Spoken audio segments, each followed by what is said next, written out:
I'm muted. I don't know how many times I'm going to do that, but anyway, as I was saying, good morning, guys. We have a lot of kit to build today, so we need to just get right into it. But let me just say some hellos to some people who are in the chat so far.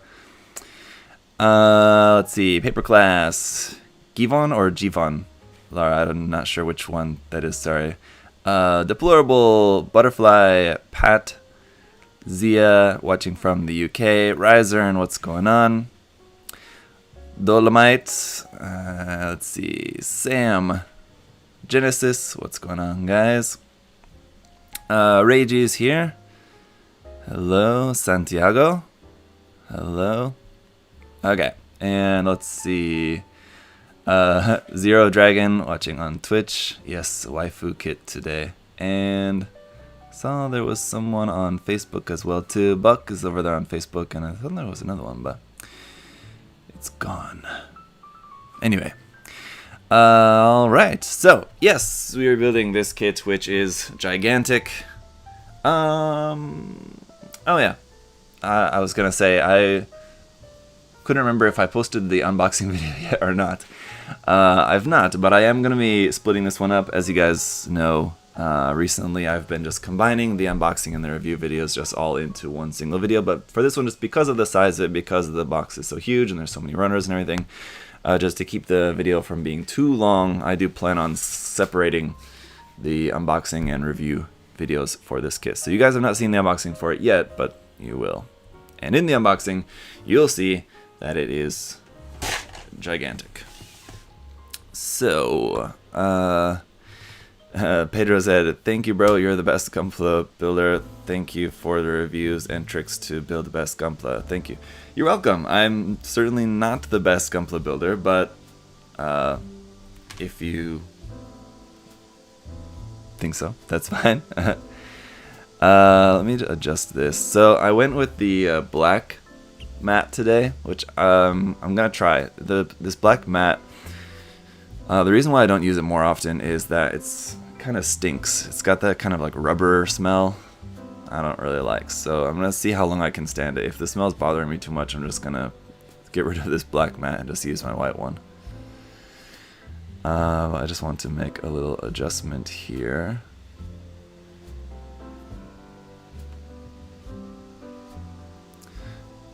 Alright, maybe that'll be good.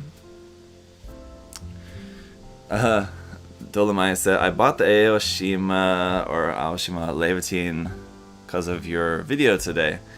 Use your coupon code." Very nice. I think at you, so I'm guessing, since you use my coupon code, I'm guessing that means you bought it from USA Gundam Store, so thank you for that. Also, I think they only had, last I checked, they only had the final battle version in stock there, so I'm guessing you got the final battle version then. Last I checked, I don't think we had any of like the regular version, which is the one that I built. But yeah, again, the final battle version, it's the same, just with like the flight pack and more weapons and stuff. Yep. So yes, this kit, I'm gonna build it mostly kind of in order, but a little bit differently, because for the body, you kind of build like the base unarmored body first. Typically with these kind of kits, you build like the unarmored body first, and then you kind of rebuild it as the armored version. Then you build the weapons and accessories and stuff. But the Sitara Kaneshiya, any version of the Sitara Kaneshiya, they don't really have an armored version. Like, you have a couple new parts for the head, but the body basically remains the same, which is a little bit different from other Megami device. So we'll build up kind of, the arms are also, I guess, a little bit different as well, but we'll build up the kind of different, the body all at once, and then we'll build all of the equipment and stuff.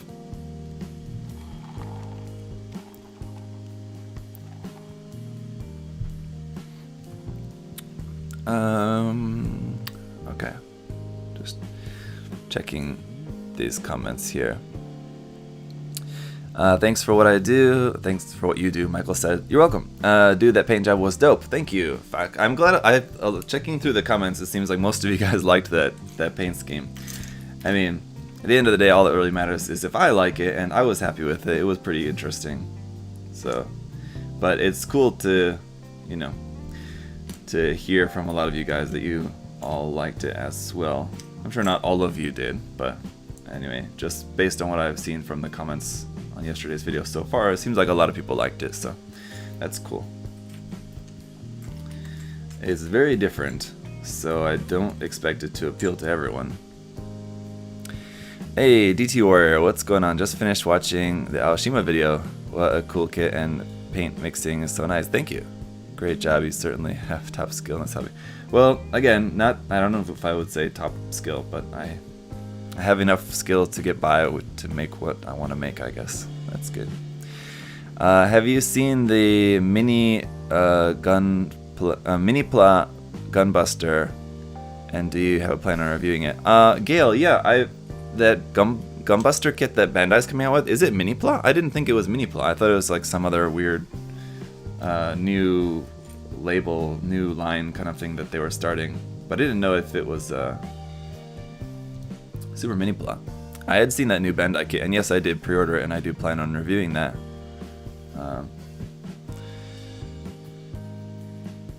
Michael said, "You're selling yourself short, man. You're good at what you do." Yeah. I mean, I would say I'm good at what I do. It's just the thing is that what I do is relatively simple in comparison to what a lot of other much better modelers do, is what I would say. So yeah, I'm fine at what I do, but what I do is not that complex. Let's see. Do you plan on finishing the Ellen Kshatriya? I mean, yeah, someday. That's why I still have it. If I didn't have any plans to ever finish it, then I probably would have sold it by now. But I guess the longer I hang on to it, the more it'll be worth. So I might as well just keep hanging on to it, right? So I'm gonna build this. Let's see. There's the unarmored head, but since I'm going to build it as the armored version for now, I'm just not even going to. On the first page of the manual, you're supposed to build the armored version of the head, but because I'm building it as the armored version straight away, I'll just skip that. And this is the piece I was looking for. The new label is just what Super Mini-Pla is being rebranded. Okay. I didn't know it was gonna be like a Mini-Pla kit. It's pretty expensive, but I guess the Super Mini-Pla kits are typically pretty expensive. But I remember that, at least that Gunbuster kit, I don't remember the exact price, but I do remember it being, you know, relatively expensive.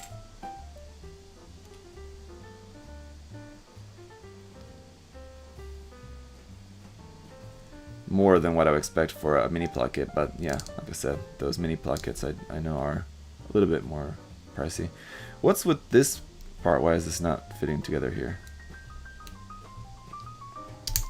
Oh, yeah.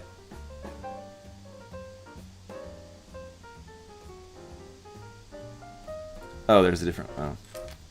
Because I'm dumb. I'm using the wrong part, of course. There we go. So that's there. I thought I remember this hair in the back having a better connection than that, but that's not well, clicked into place at least, but not as strong a connection as I remember. You do also have the cat ears, which I'll not be using, but you've got them here. That will go with this hair. And yes, I've built this kit basically twice already, with the original version and the Tenki version. The main body, at least, is pretty much exactly the same as the original version, so I've at least built the main body, like totally once. That's backwards, I think, isn't it? Or is it? No, it was right. But anyway, have you, or can you have cloth on a kit if you enter in GWC? I believe so, yeah. I mean, it kind of, as far as I know, yeah, should be fine. I'm guessing you're talking about like real cloth, not like, what do I want to say? Side note, real quick, which face do you guys want to see on the kit, at least at the start? Obviously, I'll show them all in the review, but there's a kind of regular happy face, there's a more happy face with the mouth open, and then there's like a, kind of pouty kind of face. So what do you want? Happy, extra happy, or pouty?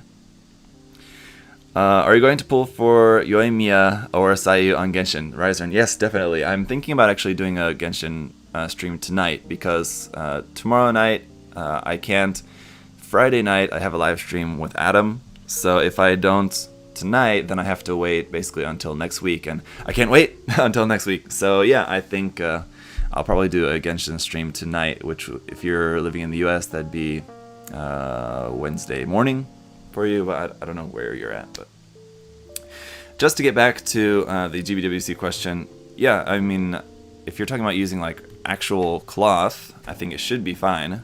If you're talking about like molding the cloth, like with putty, like making plastic or putty or whatever to look like cloth, that should also be fine. The only reason I would think that it maybe wouldn't be okay is if it's 3D printed, but then, you know, I don't know if you're, you know, I don't know how obvious it's going to be that it's 3D printed. If it's not obvious that it's 3D printed, I mean, what they don't know, you know what I mean?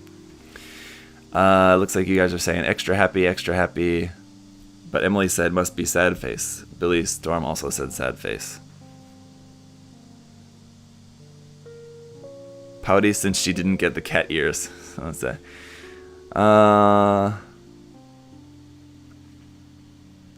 Ryzer, you're off tomorrow, so you can watch it. All right. Well, you guys are pretty mixed as far as the faces, so.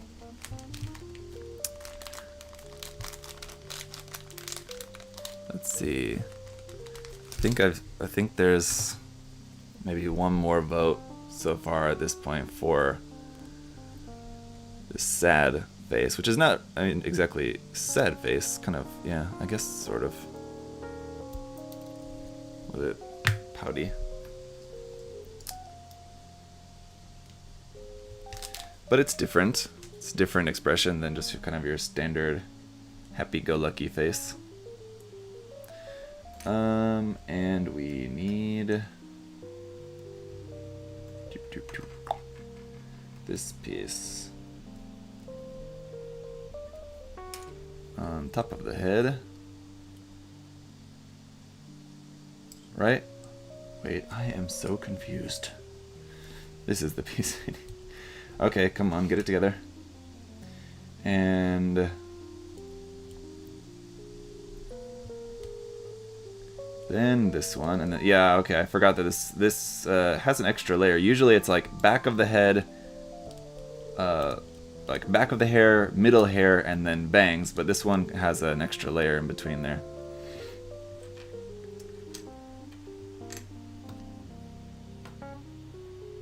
I think that's right. Hang on. Let me consult. Oh yeah. Right. Okay. So actually that's wrong. Sorry. I'll get it here eventually. Just bear with me. Yes, after I just finished saying that I've built this kit a couple times before. But that won't stop me from putting it together wrong. So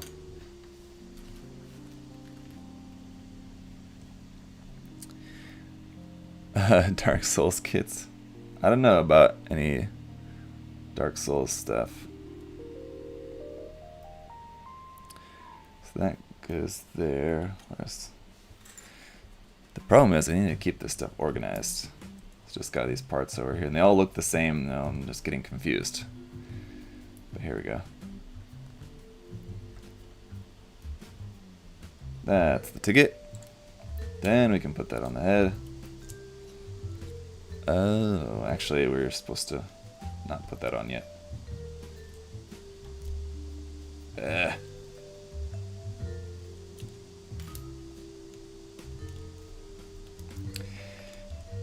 It's actually not as difficult as I'm making it look. If you guys don't normally build these kind of kits and you're watching this thinking like, oh, I don't know if I want to build that. That looks kind of complicated or looks kind of finicky. It's really not. I'm just being goofy.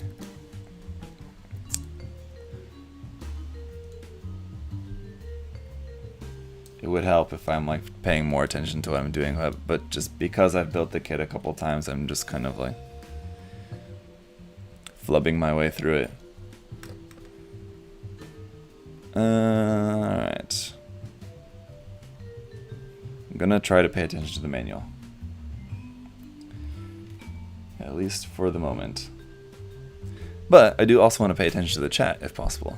Howard said, your channel is awesome. I've been watching many of your tutorial videos. Well, thank you. And this one. Okay.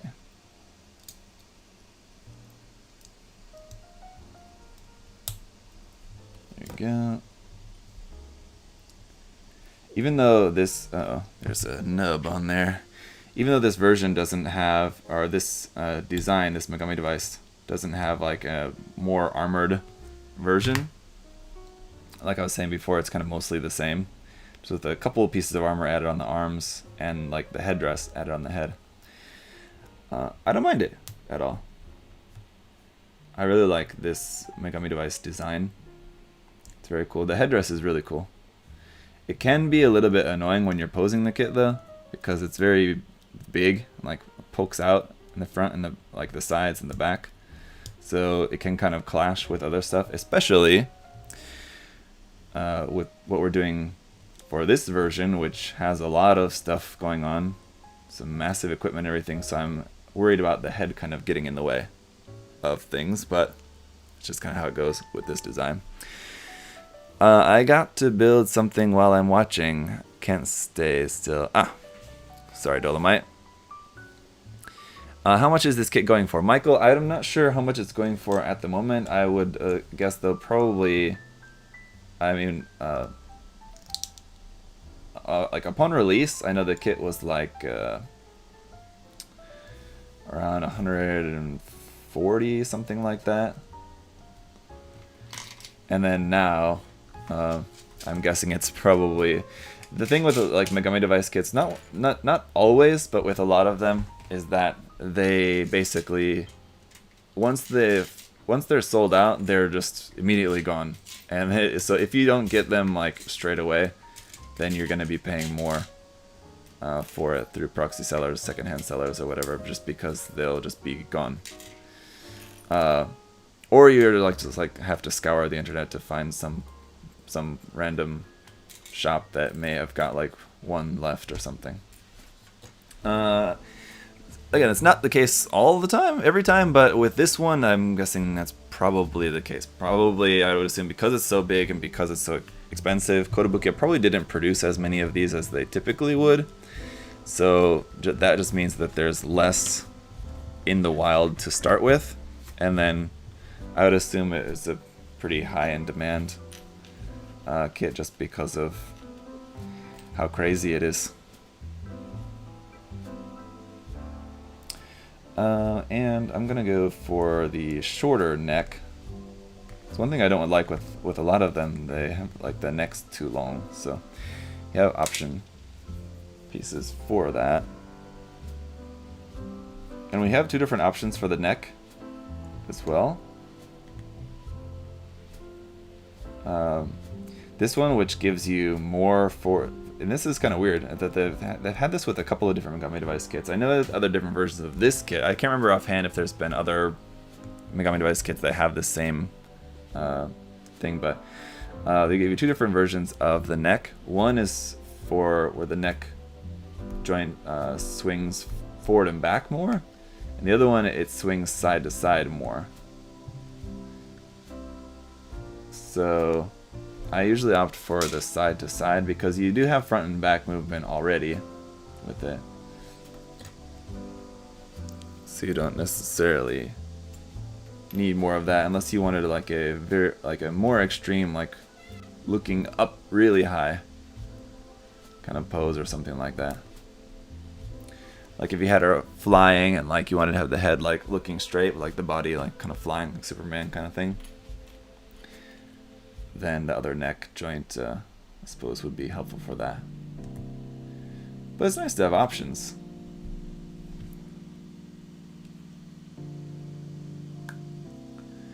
Sometimes these little bits are just too small and hard to press together for my big fingers, so gotta resort to the teeth sometimes. I bought one Kotobukiya and it came with one missing runner. Oh no. Yeah, oh, that's a good point. I'm glad you bring that up. I actually have a missing piece from this kit. I'm missing one of her kneecap pieces, which is unfortunate. But I will hopefully be getting a replacement part. I put in an order for a replacement part, so hopefully that'll be coming.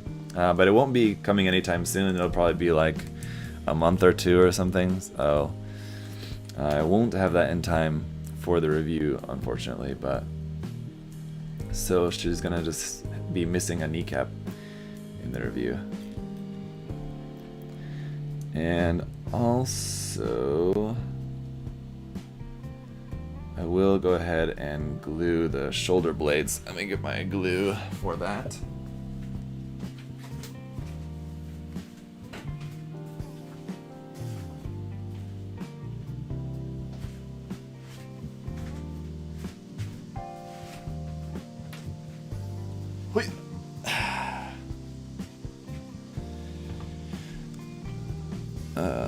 Because the manual does recommend gluing the shoulder blades, and you don't have to at all, but it does definitely help with the stability, as in just to make sure that they're not falling off a bunch.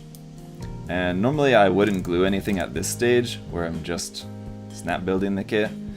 Anything that needs to be glued, I would wait usually until like after the painting is done, and then just glue it once everything's all painted. But in this case, just to save me the headache of trying to do the review and the parts keep coming off and everything can be kind of annoying, so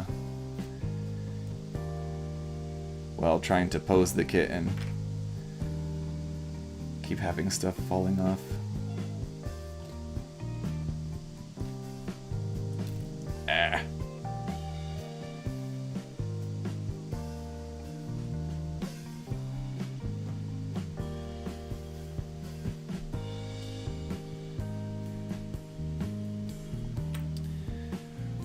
Alright, one says, seems I'm a little bit late. Yeah, not that late though, one. Still plenty of kit left to build, don't worry. Just a little bit late, and haven't missed anything really so far.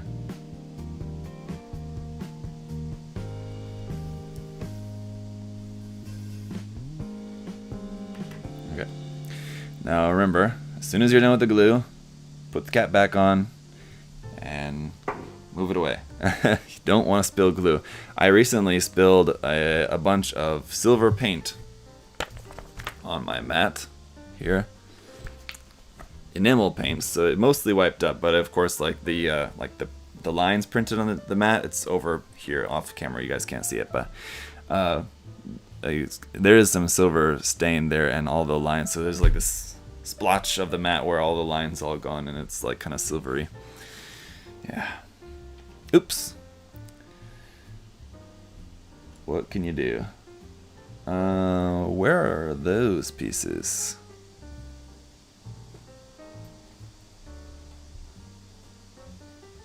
Wait a minute. Oh. Huh? Hang on.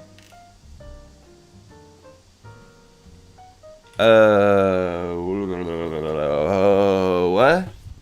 Hang on. Hang on. Wait.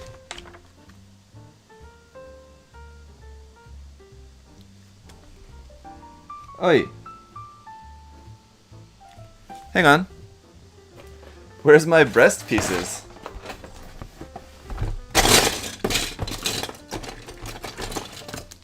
I'm screwed.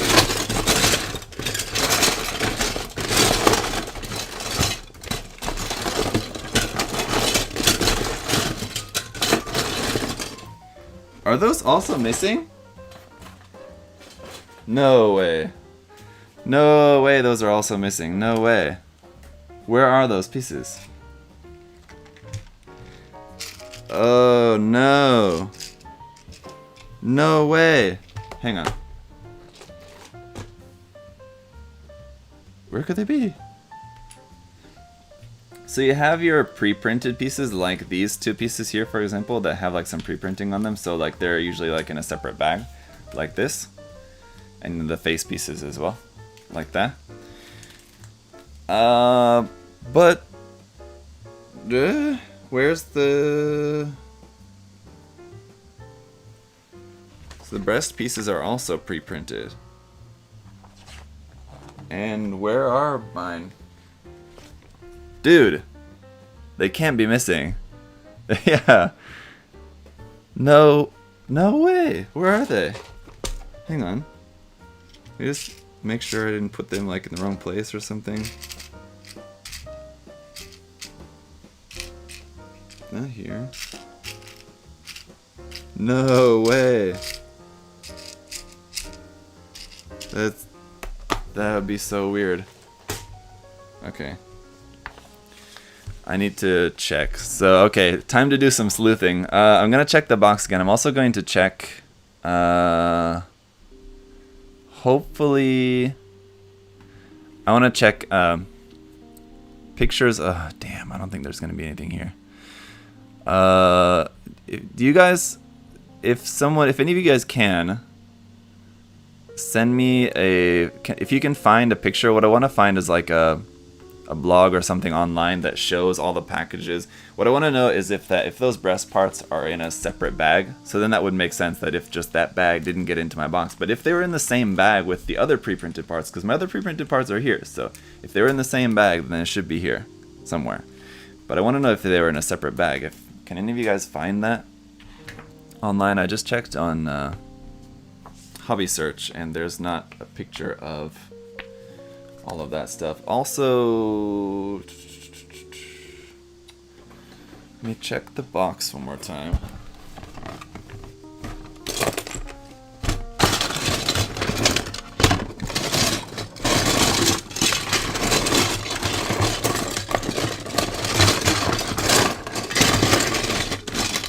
Yeah, no, nothing there.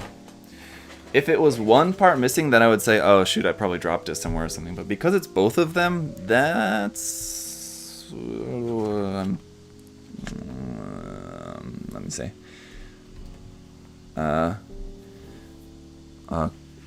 Kurono said checking on Dalong, but... I'm not sure if he would have this kit on Dalong or not. Did he review it? I don't know if he reviewed it or not. He did. Oh, okay. That's helpful. Okay. Yeah, well, there's all the parts, but I don't see them in the package, if they're packaged separately or not. Which is annoying. Okay, well, wait a minute. Here's the picture. And they're out of the package. Come on, Dalong! I need to see them in the package. Yeah, he has it, but they're all out of the package. That's not helpful. Damn. Which means my only other option... let me see. Well, give me a minute to look around in my office here. While I was doing the unboxing, it's possible that if it's a separate bag, it like fell off somewhere. Is possible, so give me a second to look for it.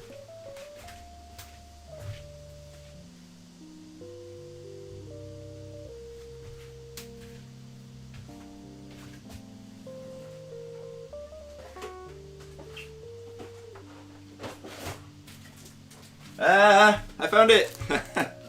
Aha! Aha, yes, it had fallen, like, between some other boxes and stuff over there. Whew! Man. Crisis averted. Holy cow. I thought I was gonna have to put in for more replacement parts. That wouldn't have been fun. Jeez. Dang. Phew.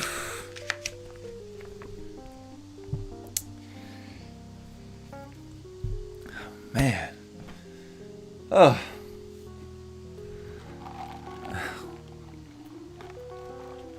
What's a Mecha Musume kit without the booba? Unbelievable. Man. Alright. You guys Ace Hood fans, you know that Ace Hood song, Stressin'? Man. Talk about stressin'.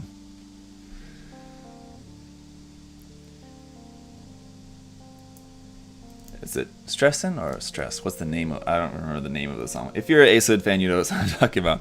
Although I don't remember if the exact name of the song is Stressin' or Stress. I think it's Stressin'. Or is it? Anyway.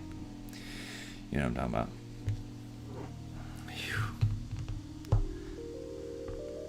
A little adrenaline rush in the morning. Yeah, not exactly the kind I would have preferred, but yeah. It's something. Alright. So we got the booba. Luckily. And now we can continue on. So, okay.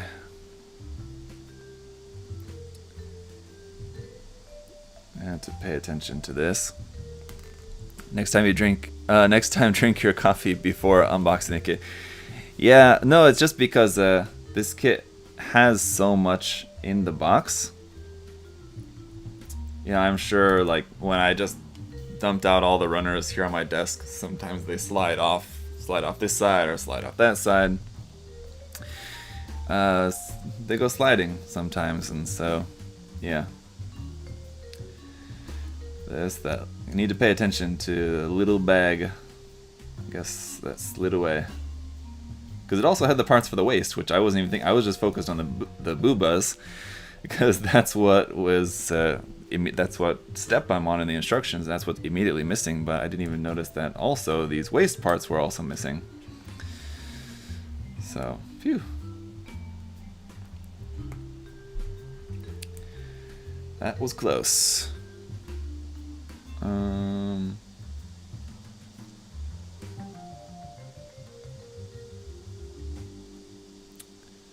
That's this side.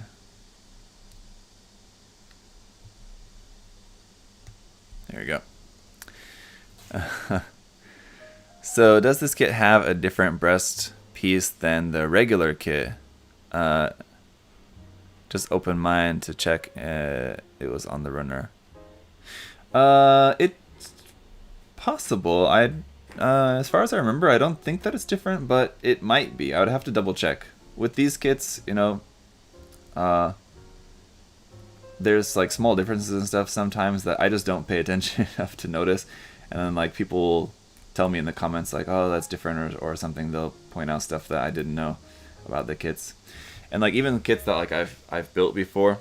So like I built the original one, I built the Tenki version, now building this one, and I'll like be in the review saying something like, oh, the kit's the main body is exactly the same, and just because as far as I can remember, it seems the same, but then someone will come in the comments and be like, no, the body had new parts for the this and this and this. It's like, yeah, I just have a bad memory of this. I'm building kits like almost every day. You can't expect me to remember every single detail of every single kit that I build. Give me a break. Alright. There we go. Then we are supposed to put the hips on, like the thighs, on at this point, but I'm gonna not, because I have those separate.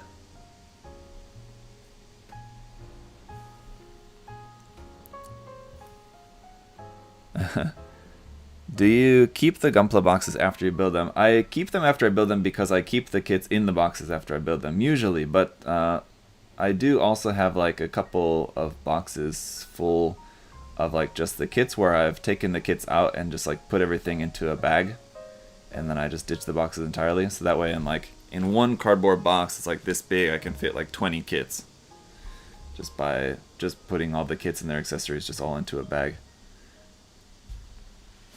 like a Ziploc bag, and just putting them all in there. And I'll put like I'll lay like 3, 4, 5 kits, whatever, how many I can lay like on the bottom layer. Then I'll put like a layer of bubble wrap, and then some more kits, and then a layer of bubble wrap. So it's kind of like a kit lasagna in the box. You know what I mean? So there's some protection, but generally I'm not that worried about parts breaking, packing a bunch of kits into a box like that. Bandai's plastic quality is pretty resilient. The only thing that would break if it would be like a V-fin or something like that. And a lot of times I'll take the V-fin off if it seems like it might break. So I'll just like disassemble a couple parts if they seem to be in any kind of danger. And if anything breaks, it's just a matter of just gluing it again later when the time comes. So not that big a deal. But this one, oi, just like that. And then, okay, it says to build the thighs, so okay. I was planning on just building those together with the legs later, but if you insist, I will do that. And okay. The fuck? Huh? Huh? Ah, okay. No. Hey y'all, just found out Bandai reissued their 160 Patlabor kits. Any chance of getting the Ingram and comparing it with the Motoroid you built? Which kits? I have the Master Grade Ingram kit. Is that the one you're talking about? I don't know.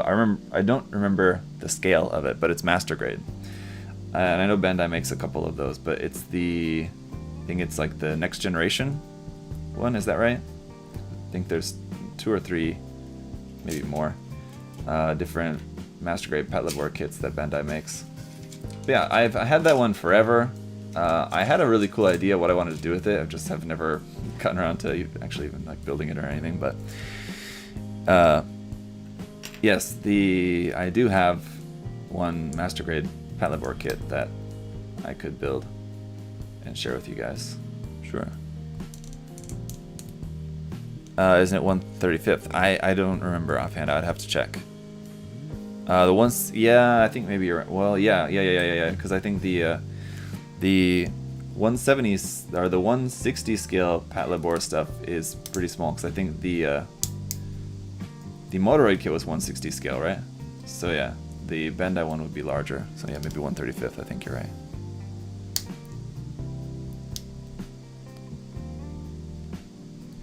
Because I think like the 160 scale, it's similar to the Full Metal Panic kits, which are also 160 scale. Oh,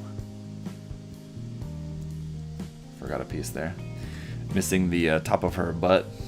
It's missing from the back of there. Oops.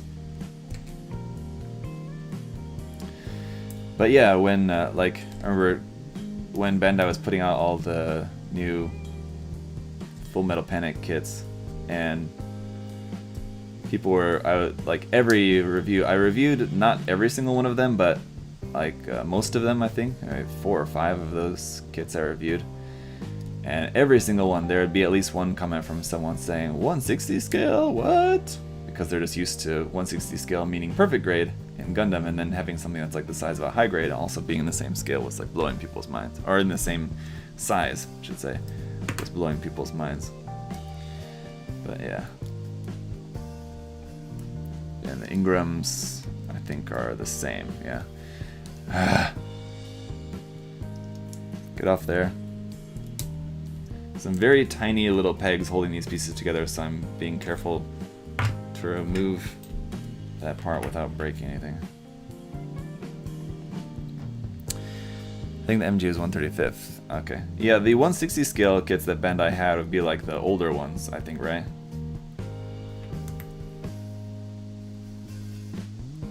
I've not built any of those, and I don't have any of those. Not that big of a Patlabor fan, really, to be honest. The designs are the series I've never seen, even. Also, there we go. Kind of tight to push these tiny little parts into there.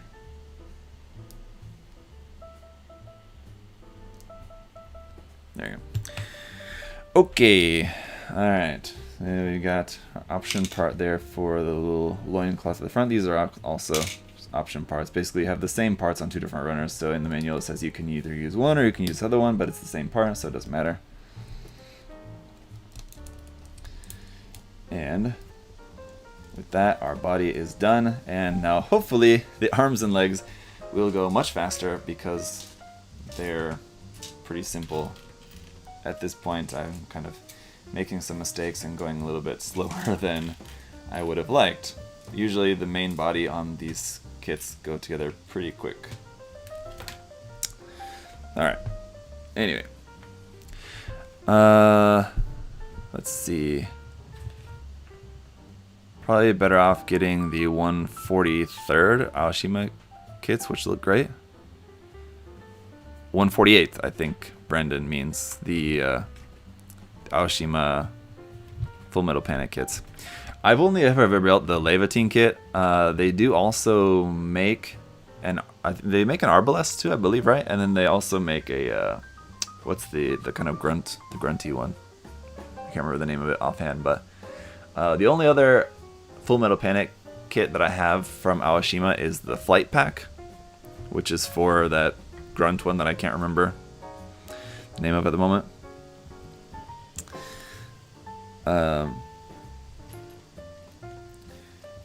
And I'm not sure what I'm ever going to do with the Flight Pack, to be honest, because I think I got it with the hopes of maybe using that on some different kit, but I can't remember why. I don't even remember why I bought it. I've had it for a while. I bought it like to use on something, but now I forget. But I think the reason why I didn't end up using it at the time was because I think I found out, I realized that it wasn't going to work with what I was hoping it would work with,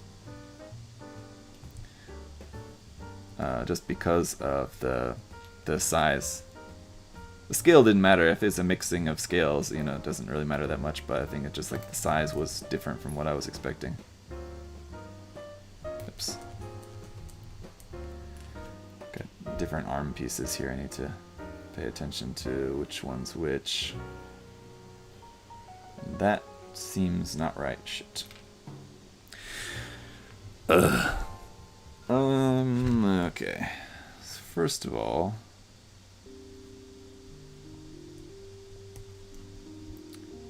got this one.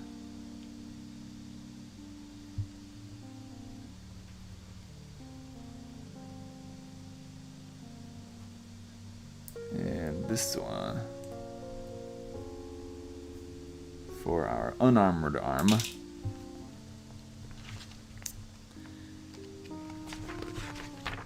And for... Wait, oh, this is the armored arm. Where is it? There's the body.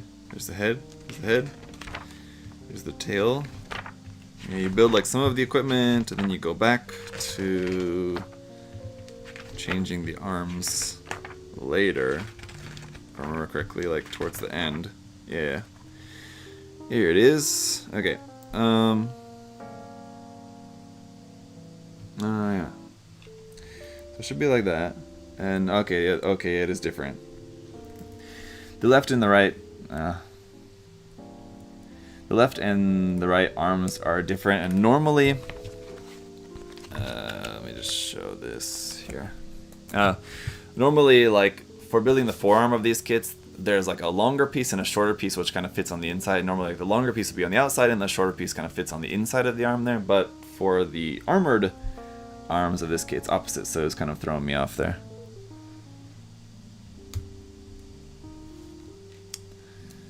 Had me confused a little bit.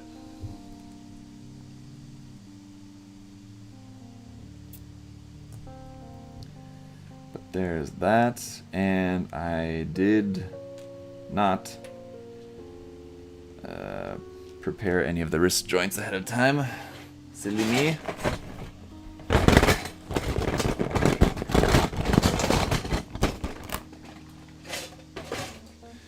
So we can go ahead and just do that real quick. Just tuned in, Rising Star. Hello, hi.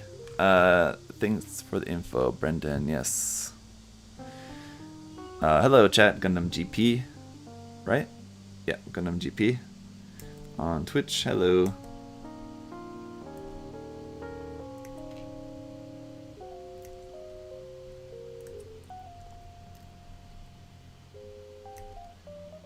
Oh, the other thing we need to do, I'll just do this later on. After this, I'll just do like a separate little quick live stream just from my phone and draw the winner for the other Aoshima kit, the what's it called? The Skuld, the VFG girl kit. Not drawn a winner for that yet. So if you guys have not entered to win that, if you want to win the Aoshima VFG Macross Mecha Musume girl kit, the Skuld SP kit, go check out that review, which was like 2 weeks ago now at this point. And I'll just give you guys a hint. If you've not watched the full review, you need to watch the full review to know how to enter, because I asked you guys to enter in a very specific way as a way to make sure that you guys watch the full video. And but I'll just give you a hint. If you've not entered to win that, if you want to enter, because I'm going to draw the winner later today, if you want to enter, just go on there, and what I asked you guys to do was to let me know what kind of kit that you would be afraid to build or nervous to build. So a lot of people said like resin kits, a lot of people said these Mecha Musume kits like this. They would be kind of worried to build one of these kits just because they didn't know how their wife or girlfriend or parents would react to them building one of these kits like this, which is a sentiment that I don't understand. Obviously, I have a wife. Obviously, my parents know what I do. I don't think that my parents follow every single video on my YouTube channel, but I know they do watch from time to time. So certainly they know that I build these type of kits. But yeah, I don't know. I've never really understood the kind of feeling shy about building kits like this, because I mean, it's a model kit. I don't know. If I was building like a life-size sex doll or something, I could understand that might be a little weird, but it's not like I'm taking this kid out on a date and doing stuff with it, you know what I mean? But yeah, so go ahead and open a new tab, go over there, check out the Skuld review, leave a comment on there what kind of kit you would be afraid or nervous to build. Maybe if you're like new to the hobby and like you're kind of nervous to take on something big, massive, like a perfect grade or something like that. Let me know in the comments on that video, and later today, after we're done with this, I'll choose a winner there. So you got a little bit of time left to enter. Okay. Anyway, those 5-star stories kits seem to take skill to build. Yes, yeah, 5-star stories kits. Just a little bit more kind of general modeling skills, yes, from my experience. I've only ever built one wave one, which I have over here ready for paint, but I've not started painting that yet. But I probably will paint that very soon, because it's just sitting over here all ready for paint. But yeah, it was not very fun to build, to be honest. I'm not that big of a 5-star stories fan to begin with, so take that into consideration. But some of the designs are pretty cool, and I wanted to try building one, so I built one of the wave ones. And I would assume the wave kits and the Volks kits are probably pretty similar. A lot of little parts, a lot of gluing on the wave kit. Like half the kit is already glued. Lots of gluing of parts. Just you have to. Finicky little bits and all kinds of stuff. Yeah. I think, as far as I know, unless Bandai starts making some 5-star stories kits, if you're a fan of 5-star stories, you're just in for some little bit more difficult kits than your standard mecha kits. But Gail said the Volks kits are significantly better. Well, that's good to hear. And then I might try one of the Volks kits at some point, someday. Like I said, still not that huge of a fan of the series, but there are some cool designs. So if I come across one of the Volks kits, and I feel like testing it out, then yeah, maybe I'll go for it then. Probably won't be any time this year, maybe next year after we're relocated to Florida, and I'm working there at USA Gundam Store because we carry the Volks kits there. So maybe what I'll do once I'm there at USA Gundam Store, I'll just borrow one of the kits from the stock there if we have any in stock at the time, and build that for a display for the shop or something like that. Maybe we can do that. We'll see. See if Adam says it's okay. Of course, first. Because those kits are... I'm sure we can't get that many of them, so I would feel bad about taking one out of a very limited amount of stock. But yeah, anyway. If you, upon your recommendation, Gail, that the Volks kits are better, I will give one of them a try. So it's this kneecap piece that I'm missing, one of them, that fits like on the front of the knee joint here. I am definitely missing it. I went back and I checked, because like when I'm recording the unboxing video, I take the runners out of the bag, put them back in the box, and then I flip through them as I'm showing them on video doing the unboxing video. So as soon as I like show the runner on screen, then the runner has just been out of the bag and back in the box. So if the part came off the runner somewhere in between there, then it'd be like on the floor here or in the box, and it wasn't anywhere around here. And then like the runner, as I showed it on screen, it's missing the part. So it's definitely missing the part like right from the beginning, which is weird. I've never had that happen with the Kotobukiya part. It's like, sometimes Bandai kits, like you'll have one or two parts that's like loose in the bag, but at least it's in the bag, right? So you have the part, it just already fell off the runner because Bandai a lot of times tries to make their gates really small on some parts, so, or just whatever happens that sometimes the part just falls off the runner. I've never seen that with a Kotobukiya kit though before, as far as I can remember. I haven't built near as many Kotobukiya kits as I have Bandai kits, of course, but it's very weird. It was very weird to be missing that part, because it's not like it's a piece that has like really tiny little gates.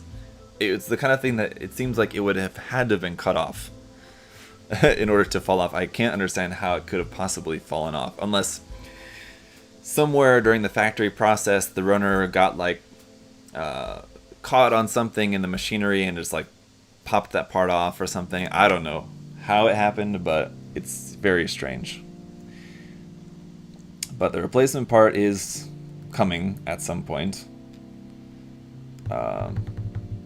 Alternatively, like I said, I do have another one of this kit, so I don't necessarily have a spare, and then also considering different like kit bashing abilities with these kits, I don't know what I'm gonna do with them at some point. If I'm making like a custom build or something, I may end up using legs from a completely different kit or something, so it's not really. If I was not able to get a replacement part, it wouldn't be the end of the world. If I really needed it, I could scratch build another one, just with the putty or something on the knee. Not that big a deal. it would just be much easier and preferable if I can get a replacement though, if possible, so that's good.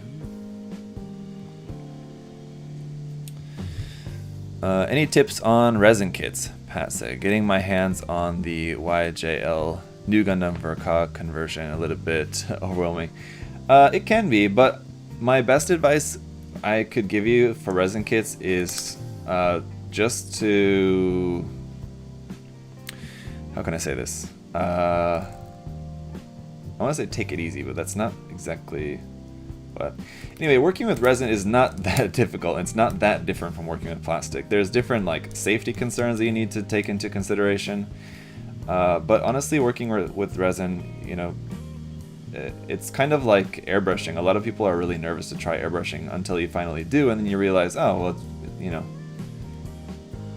I was kind of just like psyching myself out, and it's really not that difficult of a thing in general. And at least in my fairly limited experience with resin, that's what I've noticed, is that working with resin is not that big a thing. It's just, it's a different material, but honestly, most of the process is just exactly the same. You just cut off the nubs, which in the case of resin are just the little resin pour tabs on there. Cut those off carefully, sanding, filing, again carefully. Just be careful with it. Sand. I do think that resin, at least again from my experience, is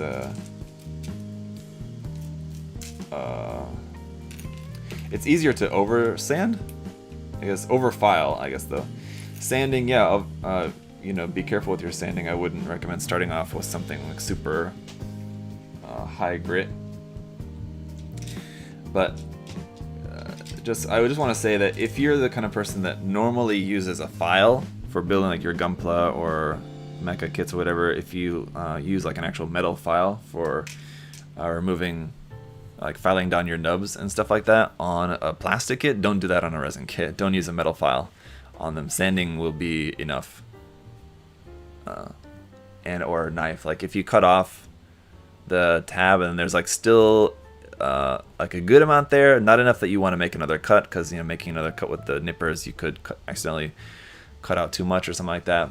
But it's a little bit too much to just sand, because it'll take you forever to sand it. Then you can just use a knife, shave it down a little bit with a knife. Again, don't try to slice it off all in one go, but just shave a little bit from this side, shave a little bit from that side, a little bit with the knife until you get it down a little bit more, and then sand it, and then that should be good. But don't use a metal file for resin. At least from my experience, I would not recommend that. I don't know if anyone who has a lot more experience with resin would recommend it or does do it. As far as I know, I would be surprised if anyone does use metal files for resin. There's no any reason to. For resin, do you just wash it with soap and water first, or do you need something else? There's a lot of 5-star stories. Yeah, washing resin, I don't think that you really need to do it right away. You definitely need to do it before you paint. You know, with plastic, you know, I've painted stuff with plastic without washing the parts first. The point is that you want your paint to have a clean surface to stick to, so getting rid of dust and oil and all that stuff is a good idea. So you want to just wash before painting. That said, I've painted plastic kits without washing first, and it's fine. You're kind of taking a little bit more of a risk, but you can do it. With resin, I would just definitely not recommend doing that. I would definitely recommend to wash before painting. Let me see, what was the other part of that question?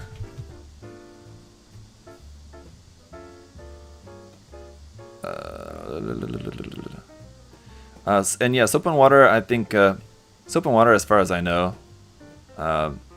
I've heard people say that they just use soap and water and it's fine, but there is other resin wash, like actual resin wash products that you can get, which would be fine as well too. But if you can't find any like actual resin wash for like a decent price. If you're only finding it online, where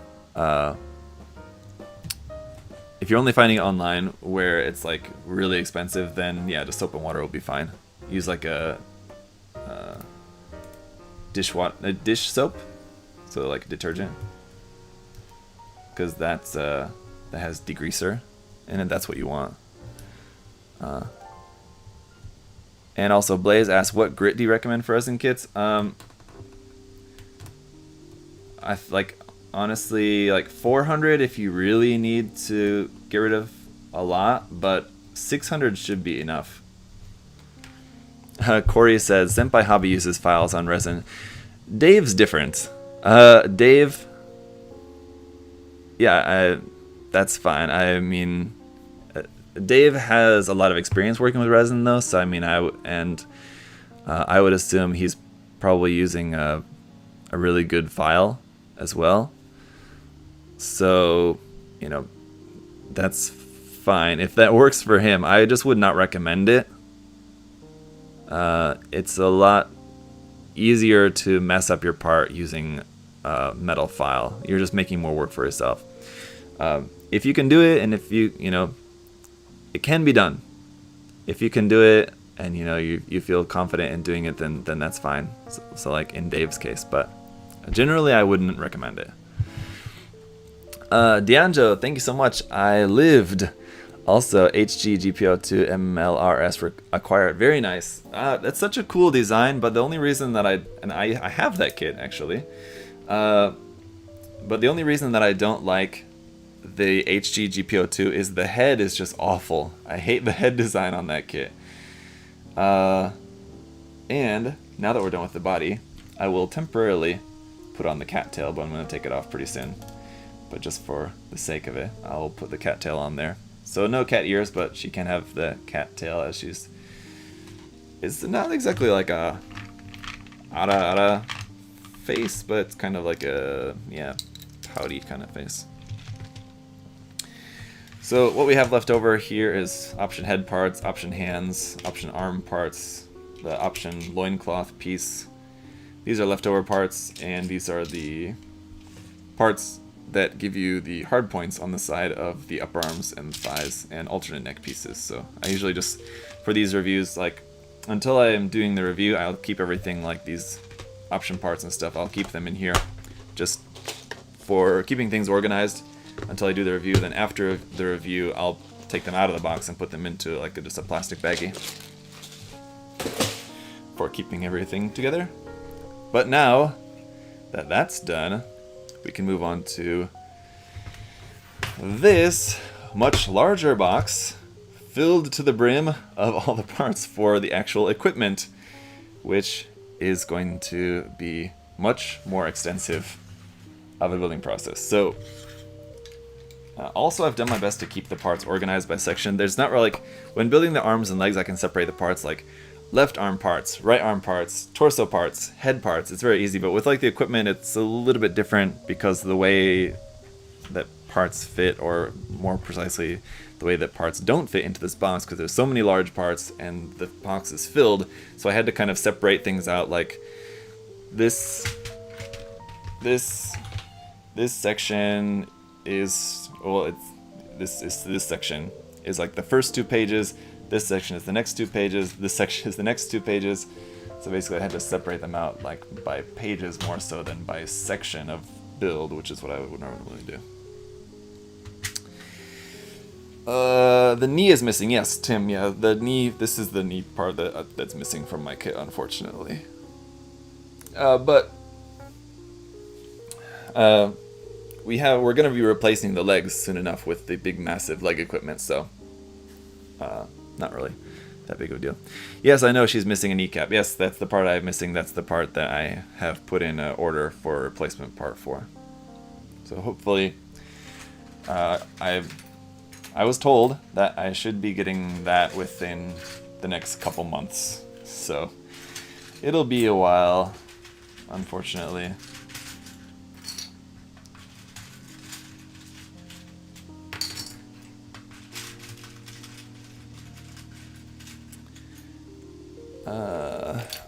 Ricky B said, I'd really like an MG or RE Gerbera Tetra. Yeah, totally. Really cool design, the Gerbera Tetra. I was actually just thinking about that 1 or 2 days ago, because I have the HG kit, which I've obviously not built or reviewed yet. Well, I mean, I don't know how, obviously. It just depends on how close you guys are paying attention to all the reviews I've done. I've done so many that whether I've reviewed a kit or not, it's probably difficult to remember for you guys. Sometimes it's difficult to remember for me whether I've built a particular kit or not. But yeah, the Gerbera Tetra I have in my on my shelves, on my backlog at home, and I was just looking at that the other day, thinking that I should build that kit soon.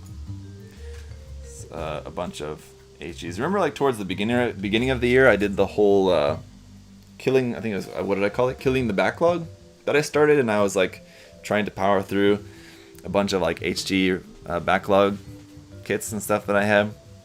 I need to get back to that because there's still a lot of backlog to kill. So yeah, like the Gerbera Tetra is one. Some other HG kits, like let's see, what else is there? The EZSR kit from Build Fighters. The Argyaga, which is here, been on the shelf here behind me. Also the Regolt, yes, people keep asking about the Regolt. This I'm gonna build soon, I promise. I'm just thinking of those HG kits.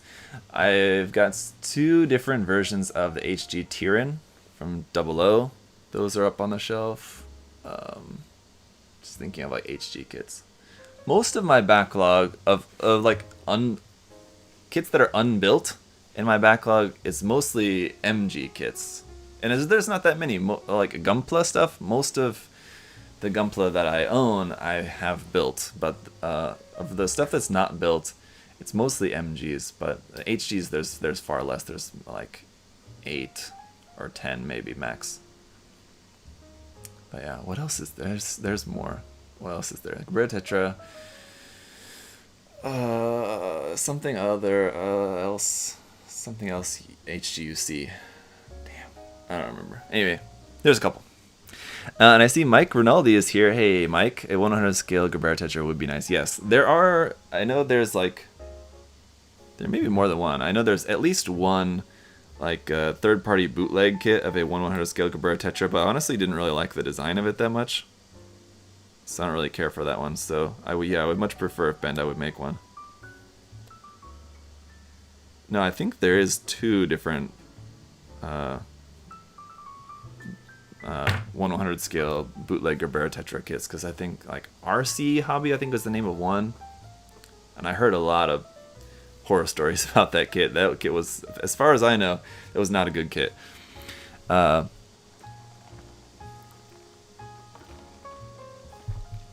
Ricky B, remember the Mechanicore build we were promised? It's right there.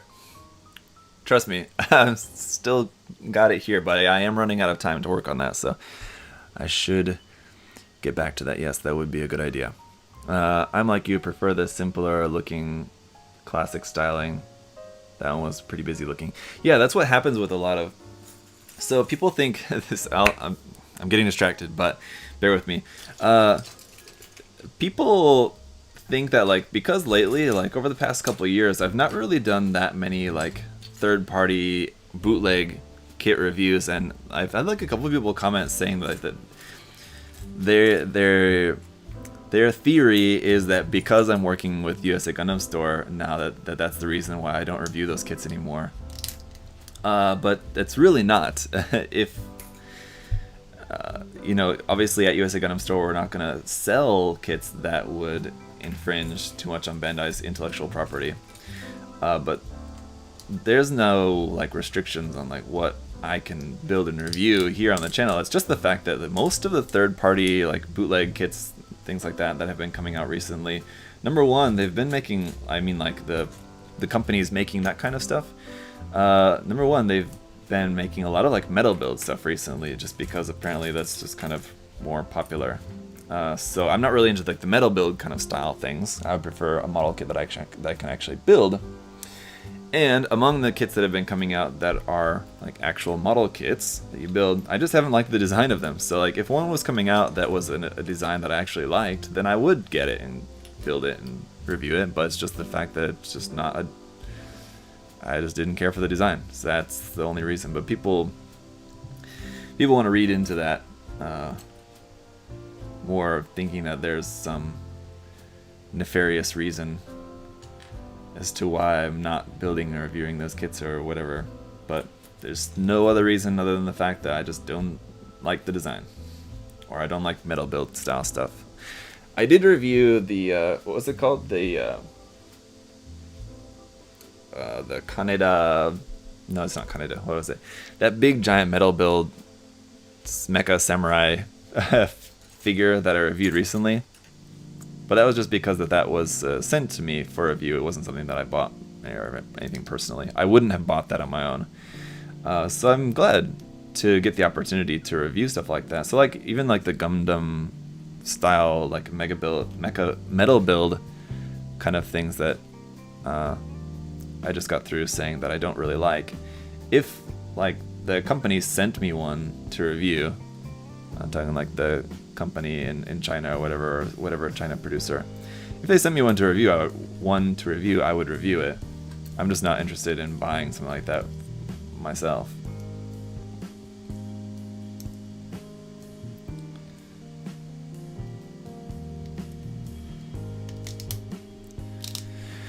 I might be on an island, but I didn't like the recent Judge kit because it was so busy looking.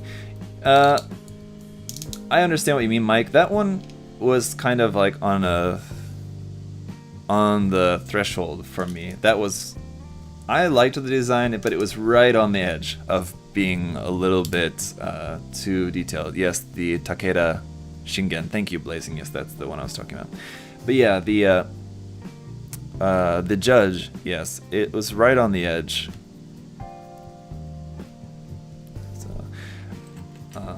I built it, I liked it, but I almost didn't get it.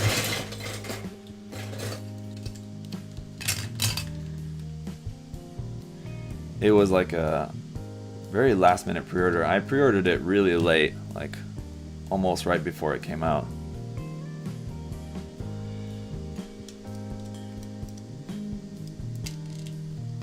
Maybe like a couple weeks before maybe, but yeah. Good thing I did, because then it became very difficult to get, and I was glad to be able to review it.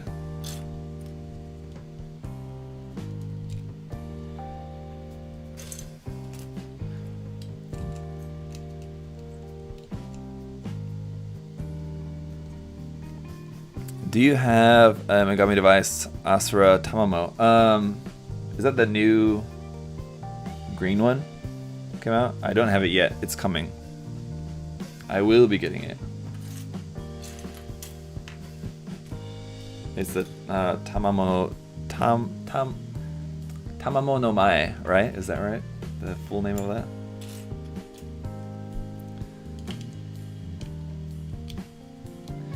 Yes.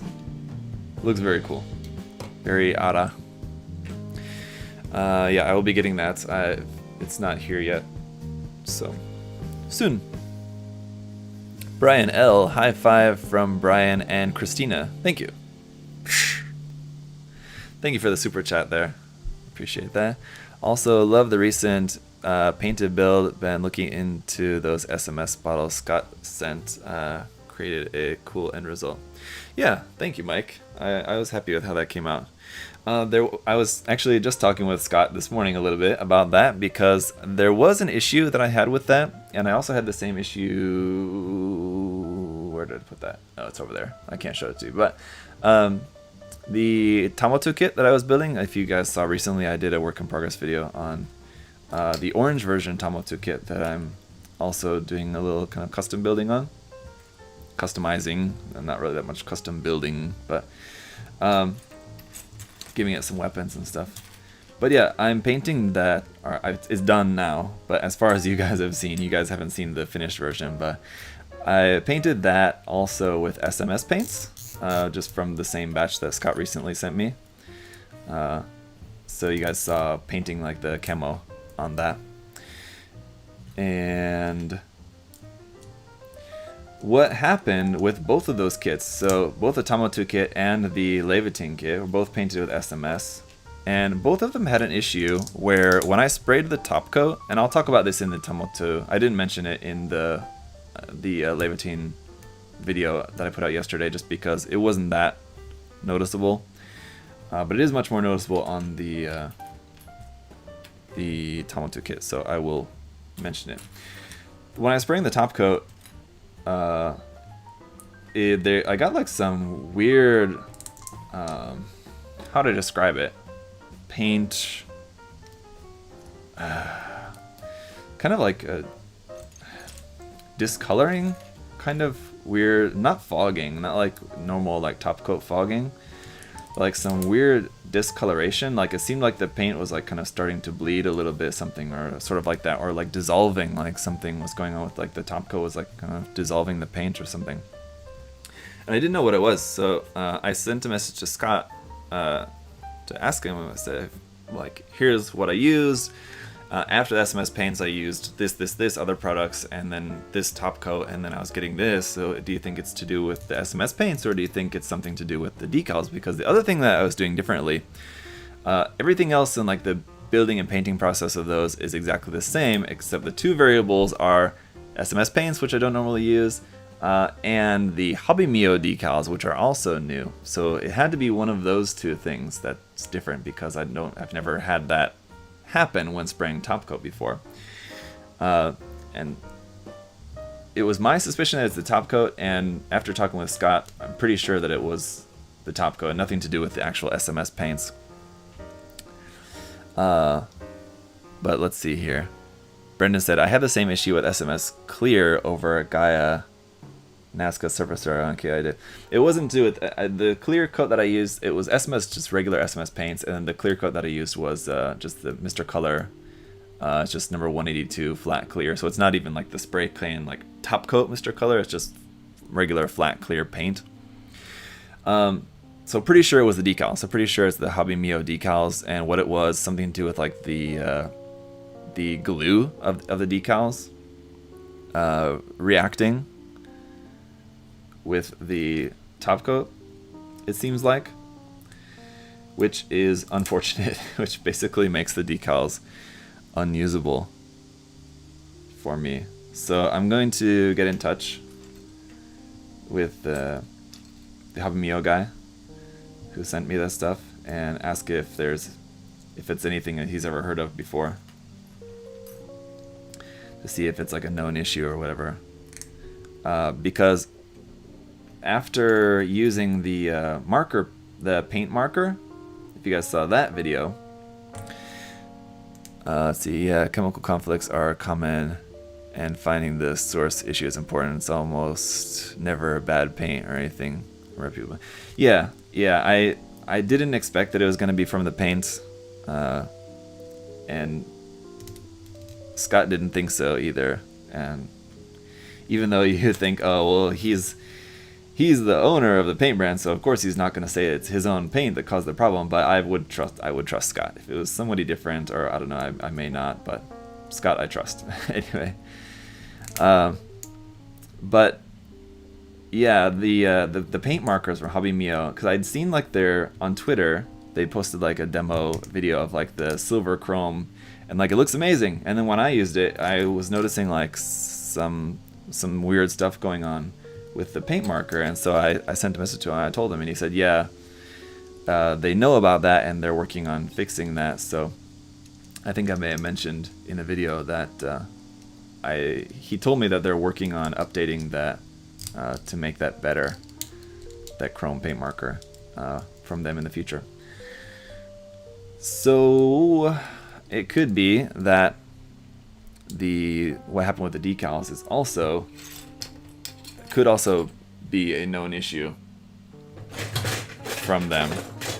Which, if it is a known issue, I wish you would have told me ahead of time.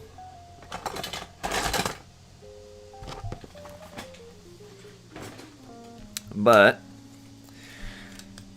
I will check with them and see what he says, if he's heard of that or not.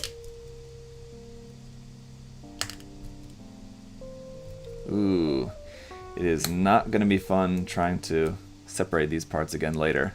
Pushing these parts together, I'm just thinking like, ooh, not looking forward to separating these again someday.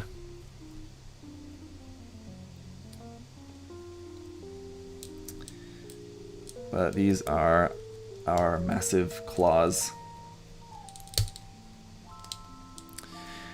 I do like the look of the Habimio decals. They have some cool designs. Yes, they are. And especially the set that I got, I'm not sure about other sets. I'd have to go back and look again at what they have more closely. But the set that I have, the decals are kind of large. So they're a little bit too big, especially for any 1/44 scale Gunpla. Most of the decals on the set that I have would just be too big. 100 scale maybe, but on the set that I have, there's not very many like really small decals, so they're definitely much better for like 160 scale or larger. So like the Levitine kit is 148 scale, so and I didn't use a ton of decals on it. I used a few here and there, a pretty kind of like medium amounts. So yeah, those decals worked well on that kit at that scale, but for anything smaller, they would be too big. But yeah, they have a bunch of the different sets, so I'm not sure. Maybe they have a set with more smaller ones. Jackson said, "What's up?" Hello, what's up? I just thought the same thing when that claw clicked together. I'm learning what it means to try separate parts. Yes. Yeah, it's a bit different, like Mike, when you're building armor. I'm sure this happens like from time to time, but I would assume probably most of like armor building is like you build it and you never need to take it apart again because then you're just painting right on the outside. But yes, having to separate parts for paintings, always fun. It's just never a full experience of disassembling a kit until you break something.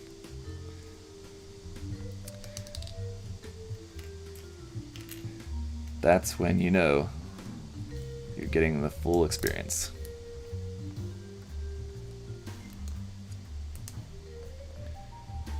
And this kit, I should mention, does have polycaps, and I'm not sure if it would be better to use polycaps or not. So they have polycaps, but you have the same parts as regular plastic pieces as well. So you have the option of whether to use polycaps or just regular polystyrene parts. I'm opting for just all plastic. I'm not sure if that'll be better or not for the stability of the kit. Maybe the polycaps will be better? I don't know. At least for painting, I'm really glad that they gave you the PS parts as well, because they're much easier to paint. Obviously, if you guys have ever tried painting polycaps, you know that paint doesn't like sticking to polycaps. So having them as actual plastic pieces is much better for painting. So that's appreciated.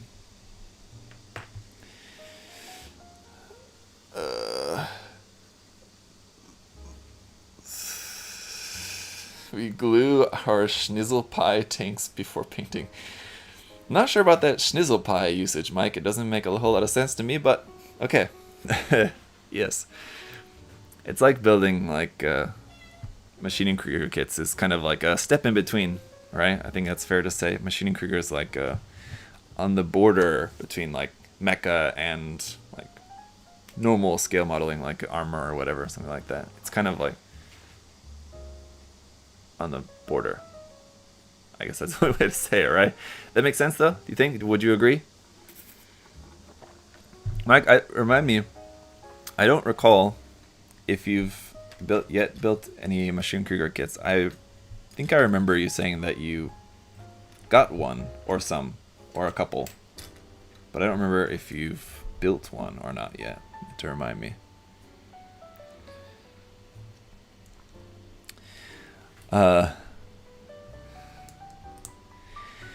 You love some random terms lately. Maybe we've been hanging out with Josh. Josh does that a lot. Josh is always coming in with some funky words.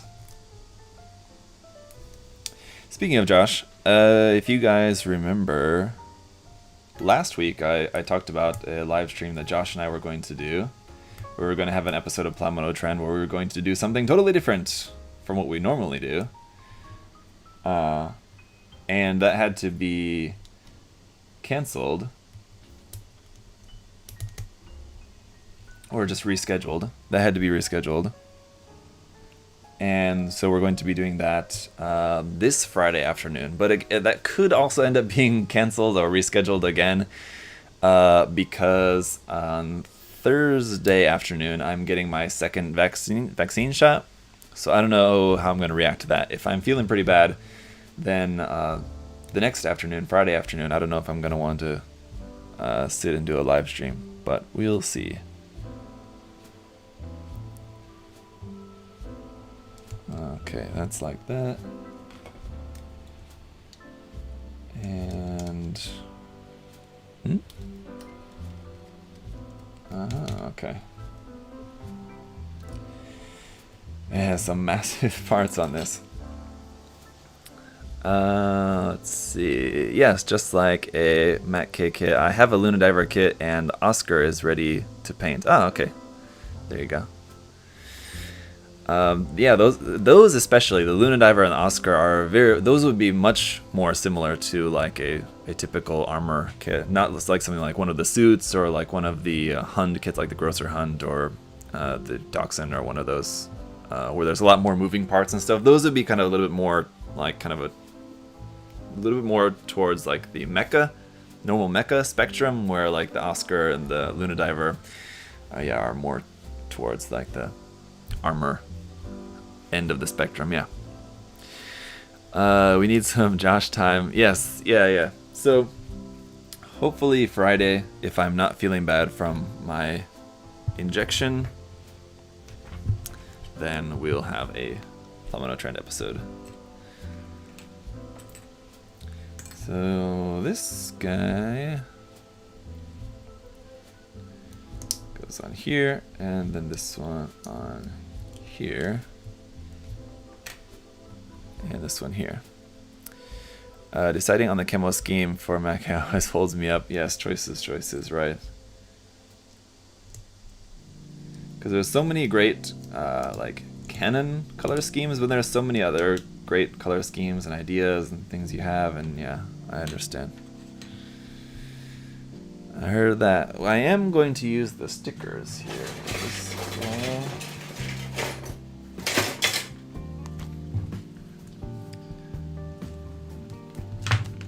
Because the stickers seem pretty cool. With this, you have these mirror finish stickers which go underneath your clear parts to make them all nice and shiny. Kind of like what Bandai should be doing with their 00 kits, in my opinion. Some people disagree, but I would like the 00 kits so much more if Bandai did more of this with those 00 kits.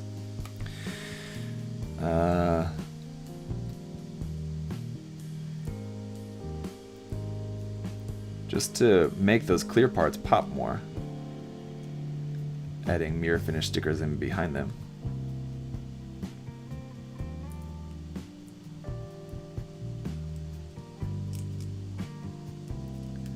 Wait. And these are very shiny indeed. And so this goes on, hang on the back of this part here, like this.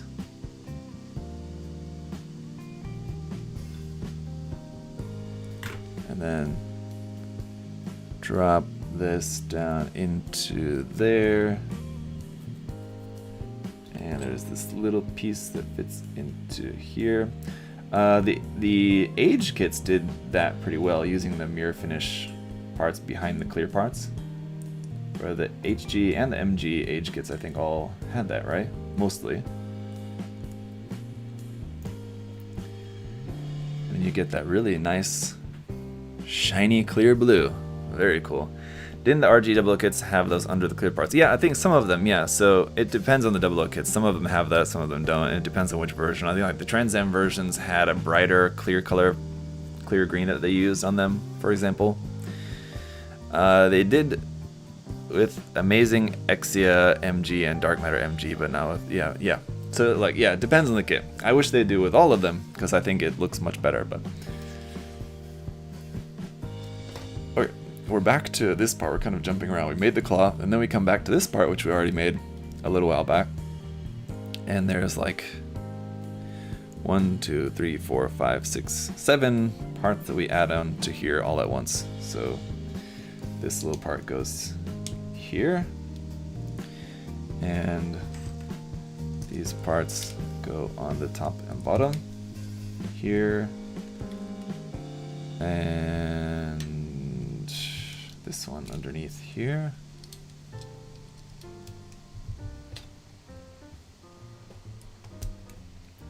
Here and here, and here,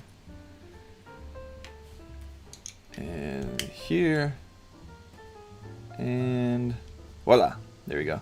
That's a cool assembly of the thruster bell here. Don't think I've ever seen anything quite like that before. So you can see you have it like that, which honestly would look kind of cool just as it is, like that. But then you have like this centerpiece, which kind of like slots into there, which almost looks like it should be like separated out like that kind of thing or something, but it just all slides into place just to make one big solid piece there. That's pretty interesting. And then our big claw attaches onto the inside of here. And folds up. Man, I love this heavy equipment for this design. It's really cool. Ugh. Oof. Tight fit there. And that just folds into here like that, right? Yeah, there we go. Check that out. That's a big, like compared to her body, it's already, this one section is massive compared to her just entire body. Man. They got it right with the HG Build Fighters Cherubim Saga, the mirror finish stickers. Yeah, that's another good example. Another kit that I quite liked, but it was not universally liked by all reviewers. Now, these parts, I don't know why these are here. These go on a different section. But the next section, I'm just gonna toss those back into there for now. Okay. Yeah, the Cherubim Gundam Saga, I thought it was a pretty good kit. Amongst a line of kits that was, you know, honestly kind of hit or miss. It's the Build Divers, right? Was it Build Fighters or Build Fighters Try or Build Divers? Anyway, Build Fighters, Build Divers, all of those Build Series HGs are kind of hit and miss. Especially design-wise. I mean, objectively, kit quality-wise, you know, mostly they're going to be pretty good. Most anything Bandai makes is generally good. But design-wise, yeah, some of them were pretty ugly in my opinion, but it just depends on your own personal taste. There's a lot of ugly designs. Cherubim Gundam Saga, though, I thought was a cool design, and the kit worked well. What can you say? Cute Indian anime short stack.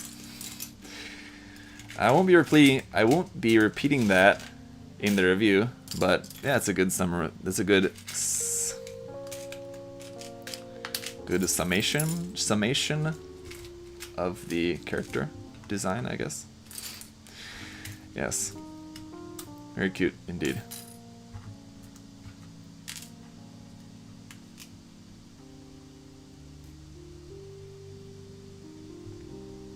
I'm just wondering about the other pieces that I had clipped off of here, and where those go.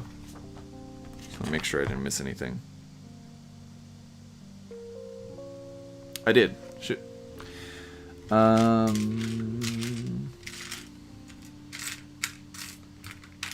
Where is it? There we go. this little, this tiny little white little V detail that goes on the front of here. Right there. This part seems a little bit floppy, I will say. It's not very tight. And is that a part that, no, and it's not a part that's connected, that's not a part that has a polycap there, or could have a polycap. Like I said, I'm not using the polycaps. You have the option of using them, but yeah. Cute Choco Girl. Yeah, it's kind of the closest thing to like darker skin girl that we've got as far as like Mecha Musume kits. I think this is like the as dark as it gets. Just trying to think if there's any other even like remotely dark skin Mecha Musume girl out there. We need one. I don't think I love Kotobukiya, but I don't think they're gonna do it. So one of the other brands is gonna have to step up and make a dark skin Mecha Musume girl.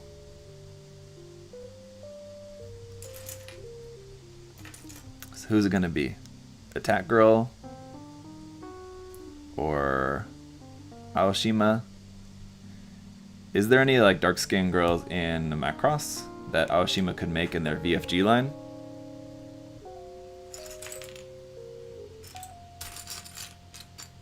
I don't remember.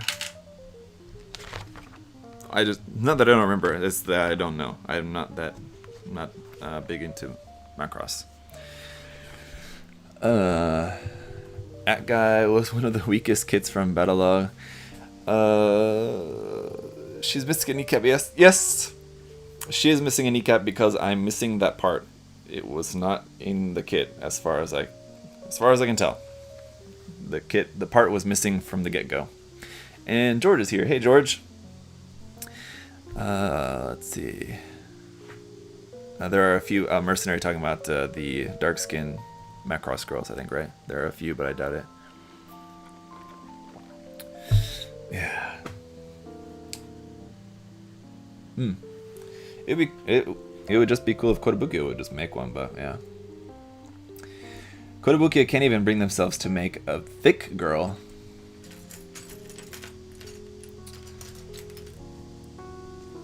Which is what? It's another thing that I've always thought the Kotobukiya's Mecha Musume kits. It's another thing that's always kind of been missing for me is just wondering when are they gonna make a thick girl kit, but I mean it doesn't even have to be like absurdly like crazy thick, but I mean like I think like the thickest Mecha Musume kit out there as far as I can remember, I think is probably the Jean kit. The Phantasy Star Online kit. It's probably about as thick as they come. And even that, I mean, it's not crazy. And I'm not talking like super duper, like ultra thick. But you know what I'm saying? Give me something. There was that cat girl kit. What was that? What was the company that made that? You guys remember that? That was like a collaboration. It was like it's like Orange Cat and Wave or something like that. That Cat Mecha Musume kit that was like a very bare bones kit. It like hardly came with anything, and like came with like a gun and a frying pan kind of thing. That one was like the totally opposite, where like the box art, the illustration of the box art, it's not like she was thick, but she was like normal sized, kind of like on the box art. But then like the actual kit was way thinner. It was like really disappointing. I was very disappointed with that kit, to be honest. I don't know how much disappointment really I showed in the review. I probably didn't show that much disappointment in the review. I kind of probably stayed pretty neutral because that's just like personal personal disappointment. It's nothing wrong with the kit. I mean, the kit was generally fine. And I do, I don't mind sharing my opinions with you guys, and I will in my reviews. I'll let you guys know my thoughts and opinions about kits aside from just the objective review. But with that kit, I don't think I expressed that much disappointment in that review as far as I can remember, but I should have, because I was quite disappointed with that. The box art, I do remember talking about the difference between the box art and the actual kit, which was significant.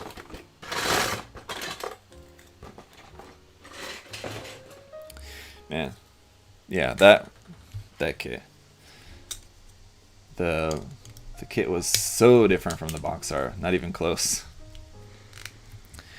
Attack Girl Heracross is also short and also quite thick. That's probably the next... I do have the Titans Attack Girl kit that I need to build, but yeah, I need to build both of those Attack Girl kits. So after this, probably the next Mekamusume kit that I build will be one of the Attack Girls.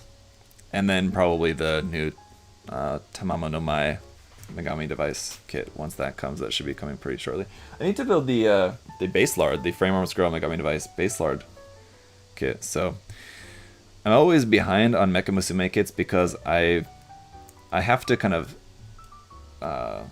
spread out the releases of them, because I know most people, most of my audience on YouTube is here for the mecha kits, and I can't do too many like back-to-back Mekamusume kit reviews because just people will complain, people don't like that, which is understandable. It's fine.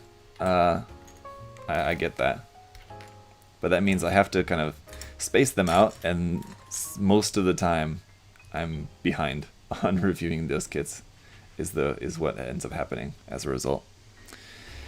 So if there's a Mekamusume kit that you guys know that I have and that you want me to review, feel free to, poke me here and there about it, like, hey, when are you going to review that kit?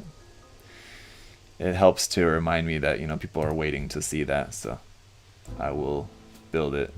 Usually, if I know that that's the case, I'll build it sooner than later.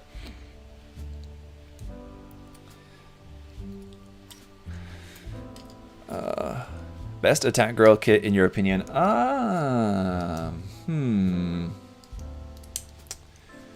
not sure.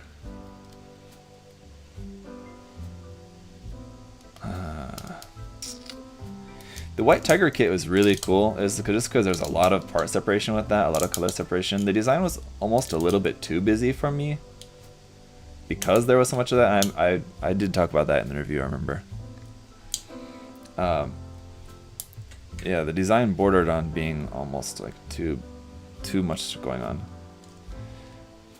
But it was a very cool kit. Also, what was the other one? I'm forgetting the name. The one with the big massive shield and big massive handheld like cannon. That one was also super cool. I'm drawing a blank on the name at the moment, but what was that? It's green and white. The green and white one. That one. That one was also very cool.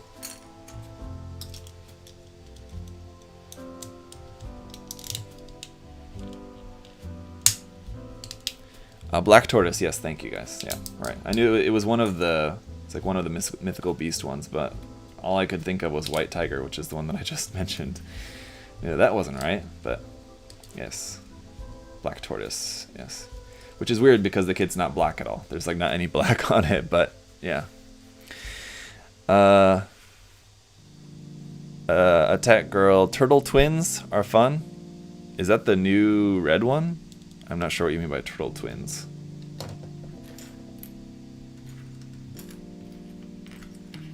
But the only reason I'm wondering if it's the red one because I know that, or at least I think, as far as I can remember, the new red one comes with like 2 full bodies in it. For like, you can basically, it's this the kind of thing where you can make the armored and unarmored version both. You have enough parts to make them both at the same time without having to swap parts. You would just have to swap faces or whatever.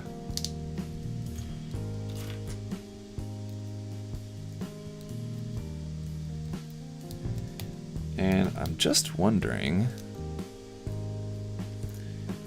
where's this other little white part? There should be one other little white part, and what probably happened is it just escaped into a different section here somewhere in the box. Oh, there it is. Found it. All right. Have you kit bashed anything with the GOG yet? No, not yet, but that's still kind of on my to-do list. So still thinking about that.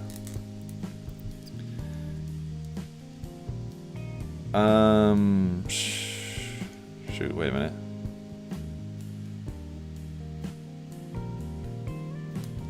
That's not right. I was putting that on thinking like, that looks weird. Because it is weird. It's not right at all. But yeah, the HG GOG, yeah, I was actually just thinking about that last night, thinking about a different idea. And the problem is I keep kind of bouncing back and forth between different ideas of what I want to do with that. So I need to settle on an idea and go for it. But yeah. Yesterday I finished up like 3 projects all at once. I finished up the Levitine kit, finished up the Mechatro kit that I was working on, finished up the Gravistar Bluetooth speaker repaint that I was working on, so you guys will see that pretty soon.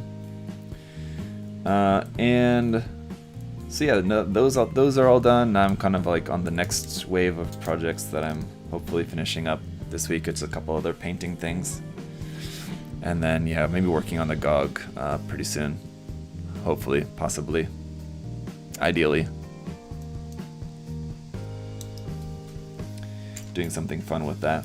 Nothing crazy, but yeah, doing some kind of kit bashing with that.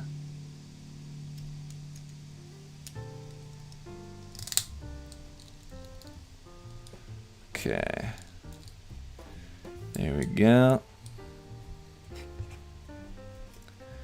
And we'll plug that into here. And there's that. Okay. Skipping ahead a little bit. Or not. Let's not get ahead of ourselves. Don't want to make any mistakes now, do we? This guy, that goes like that. It's like that.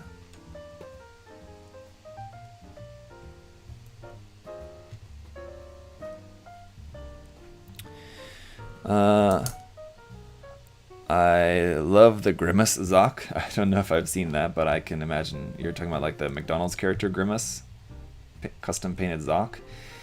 Sounds funny. I'm about to update the Sazabi from SM03 Finally Weapons and Backpack, etc. Add like the same build you're talking, Mike, and then just like adding some more of the parts to it.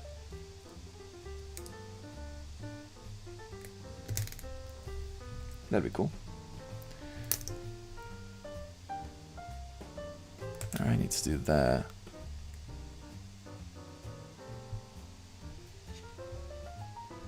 And this one.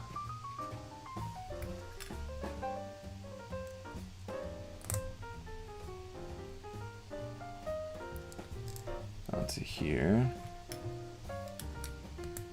Claw. Claw.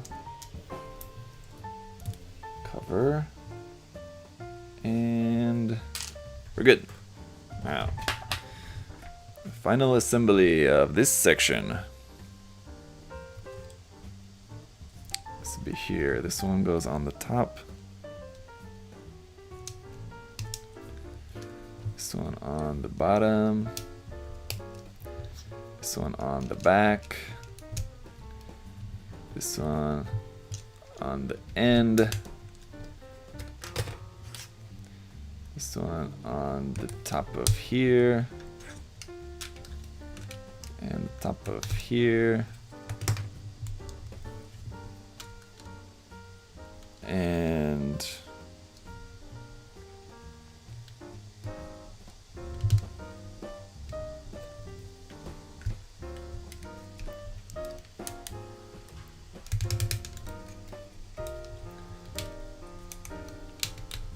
oof. Oof. All right. There are our claw sections. Very massive, and I did them wrong. No, it looks like I somehow, how did I do that? The thing that's different about them left to right is that the little clear piece needs to go on the top on one side. So should just be able to pop that off. Where's my part separator? Yeah, all the stuff I never finished before the book went into print, I'll put into a PDF for everyone. Oh, cool. There we go. So, let's see, in order to make these opposite, this one needs to be on the top here.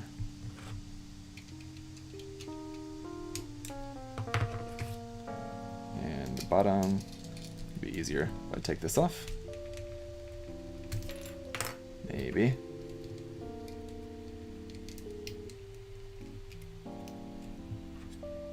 Add this back on. Now they're right or left in that they're asymmetrical.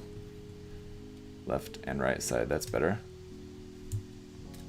They weren't like that before, right? I would feel kind of dumb if it was right from the start and I just kind of took that apart and put it back together for no reason. Very possible, but anyway, could be that brain is not work. But for this section,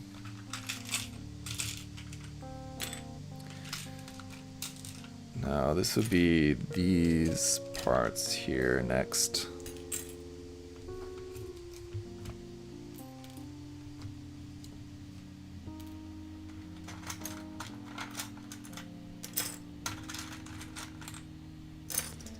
These are the leg parts, the parts that will replace the legs. When I hear clicking, it worries me. No, no, no.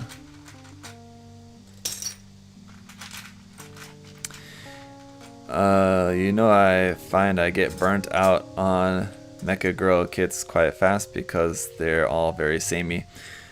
That's kind of true. Yeah, that is maybe another reason, a good reason for me to separate them out. I mean, it's good for the variety of my content. Like I said, people don't want to see just back-to-back Mecha Musume kit reviews. Most people are not interested in that. But yeah, it's probably good for me as well. Just, I like to mix things up, and building kits like these are a nice break from building like typical Gunpla and stuff all the time. But then again, yeah, I guess if I was just building just these for like 2 weeks straight, I just built 3, 4, 5 different Mecha Musume kits. Yeah, I would probably feel that a little bit, because yeah, a lot of them, especially the body itself, are very similar between the different kits.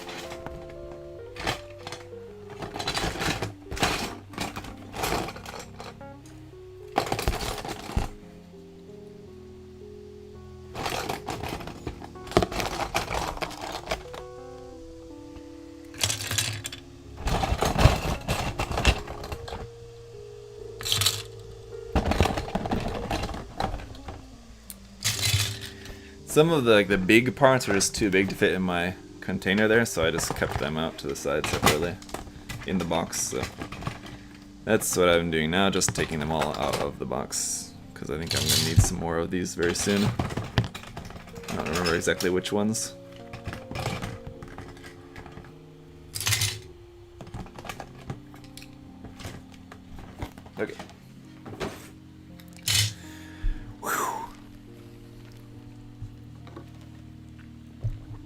Yeah, that's why it's good to mix things up, exactly.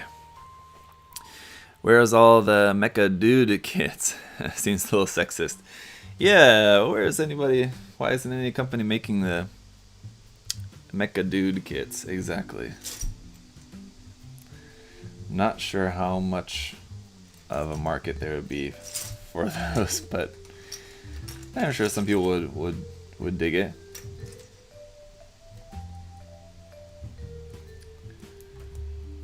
Alright. I got that. Oh no.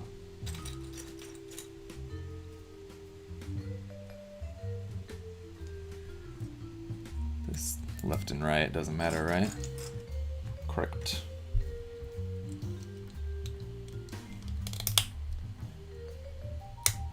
That is like our new lower thigh and upper knee part there. And once again, we need a sticker on the back of this clear part.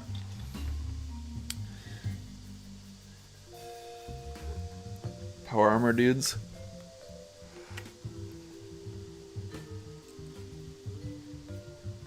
Oof. 30-minute brothers.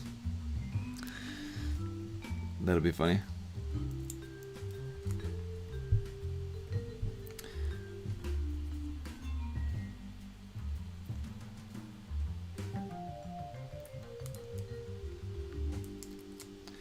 I mean, just amongst like regular mecha, you have some.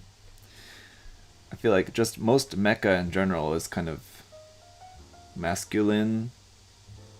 I don't know if that's right to say or not, but I mean, there are like more, like some mecha designs that are like a bit more feminine. Just in like the what do I say? Just in the design of the robot. So like the wound war is an example of that. It's one that kind of, I think probably a lot of people would agree that it's a kind of feminine looking design.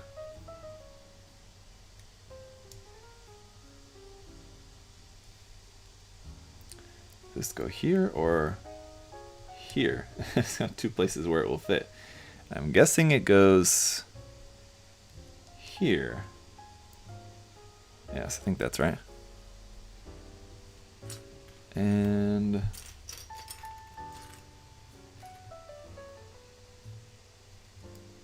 this one here, like that. And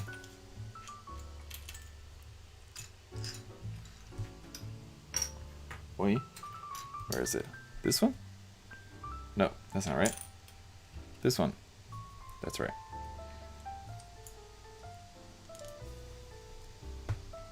Like that.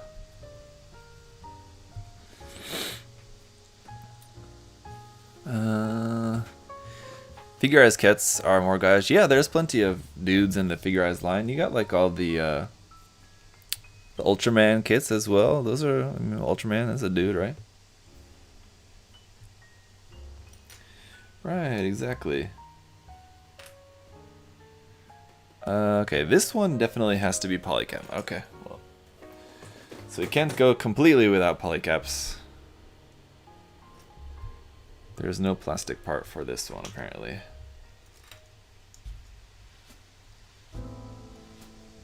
But it's a part inside that's never gonna be seen on the outside, so I guess that would be the reason for not needing it to be a plastic piece.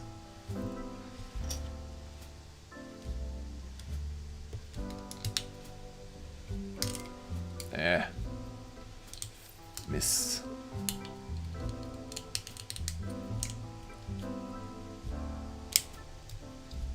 Okay. There's that.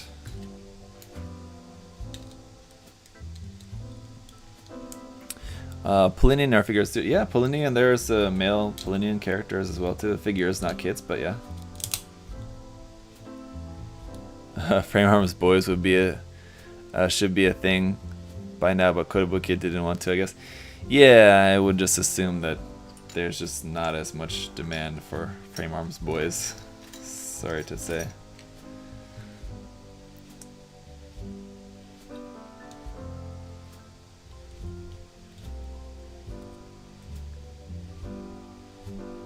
I'm sure Kotobukiya, especially by now, considering they've got, as far as like the Mecha Musume kits, the girls, seeing how Kotobukiya has basically got the market pretty cornered there. Bandai's trying to get in on that, but I don't know if they're gonna be able to.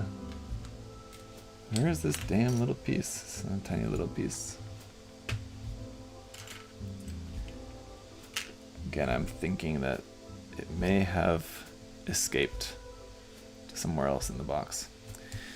Yeah, Bandai's trying to get in because with like the Figure Eye standard kits of the different girl characters and stuff, and they tried the Fumina kit. It's just we're not quite yet working out for Bandai.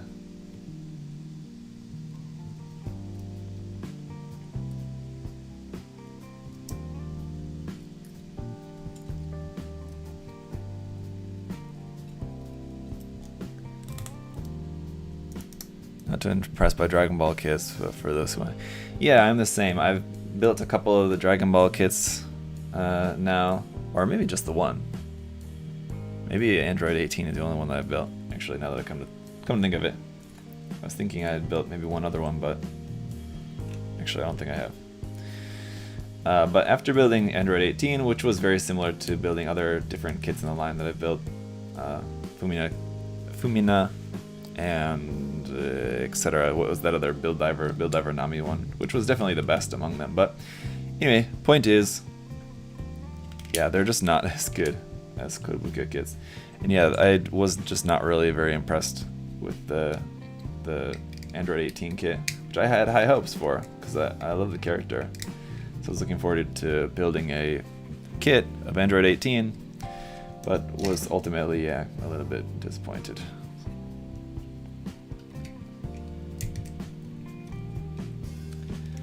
Fortunately, quite hollow in here for the leg, big massive hollow space, because for how big this is, the weight would just be terrible, but it's very hollow, so hopefully it shouldn't be too bad.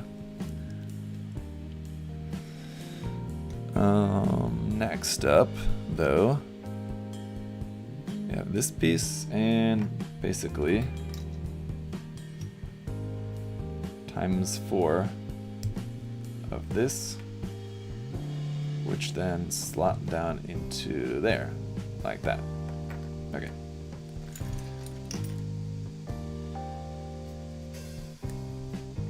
And 2.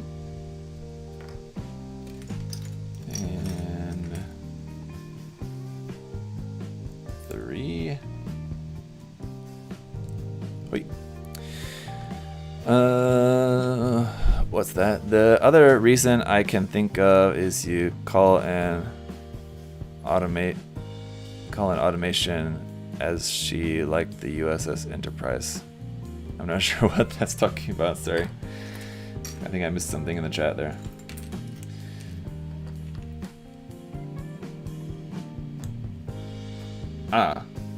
Okay, you're talking about like calling a computer she.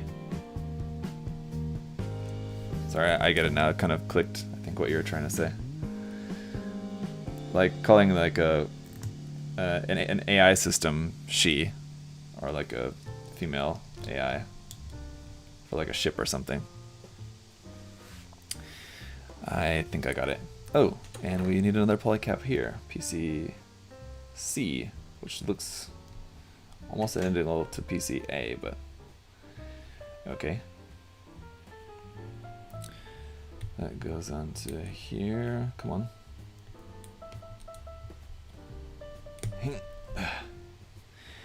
And these side pieces on first. Not that one. Upside down. Here. Upside down again. Don't worry, I'll get it. There we go. And that's our foot.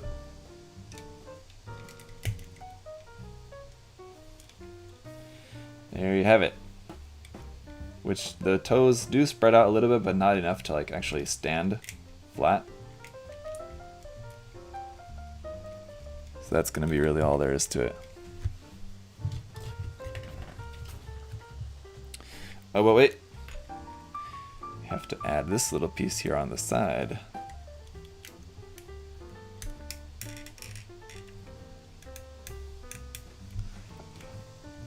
Now it's done. So there's our one leg. And again, we got some parts left over that go on the next section. Well, let me just double check, just to be sure I didn't leave any parts off of that, because it's very possible that I did.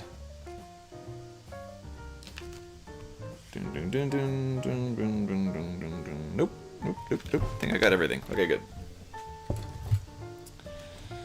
So those all go on to the next section. This one goes here, here.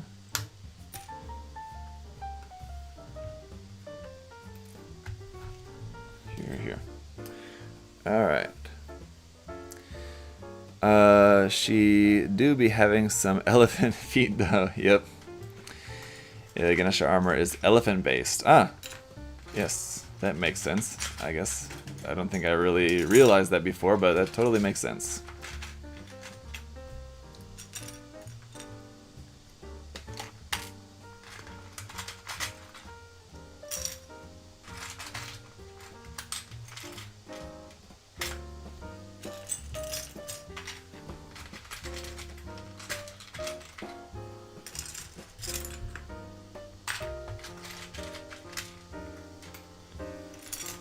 Alright.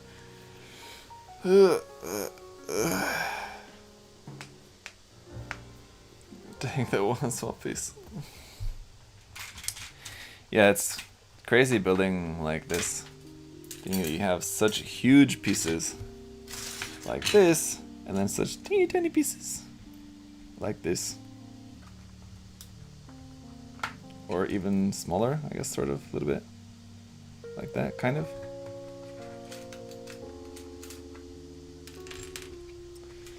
But we're not to that part quite yet. The next section.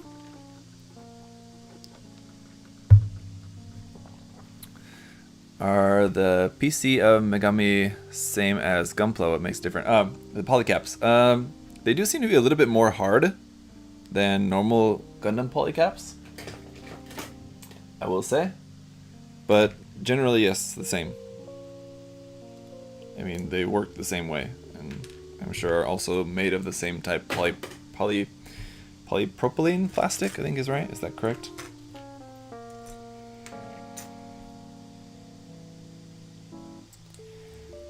So yeah.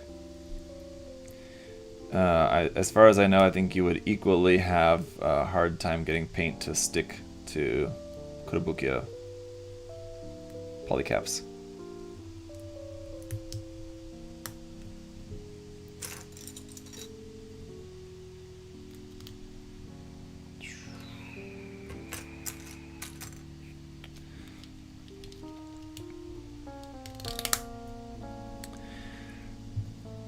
So guys, I have to tell you, are any of you Tegan and Sarah fans? The singing duet? I am. Have been for quite a long time. But now, every time when I listen to Tegan and Sarah, I just think of, and it's not like while listening to their music, it's not like, oh, it's the only thing I can think of. It's not that. It's not like that bad, but I do every time, at least at some point, remember while listening to their music that, oh yeah, they also made that god awful everything is awesome song from the Lego Movie. And that's so weird to me. Because like I'm just used to like their typical music, and especially their older music, which is like a little bit more, a little bit darker than their new music. As far as I know, I haven't kept up with their like really new stuff, so I don't really know what they've put out recently. But the older stuff, not everything, but I think like in general has a little bit darker tone to it. But then like to think of that they made that song, Everything Is Awesome. It's just like, and just like the song in general is so strange in comparison to like what I'm typically used to from their music. Anyway, just a side note, just because I have a different song, fortunately not the Everything Is Awesome song, but I'm sure if I keep saying it, it's gonna get into my head, but I have a different song stuck in my head at the moment.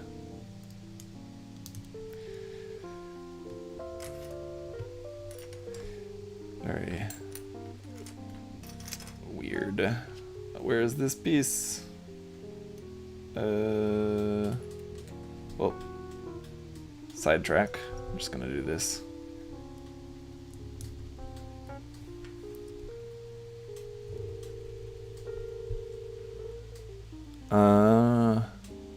You listen to lo-fi music sometimes? Yes, I do, but not usually anything in particular. I'll just put on like something random on YouTube, some like lo-fi mix, whatever.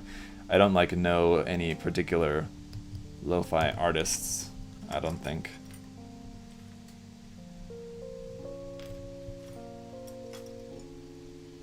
But yeah, I think like everybody, I sometimes like a good YouTube like 3-hour mix of lo-fi music to study / listen to in the rain or whatever, that kind of thing. Yeah, some good jams.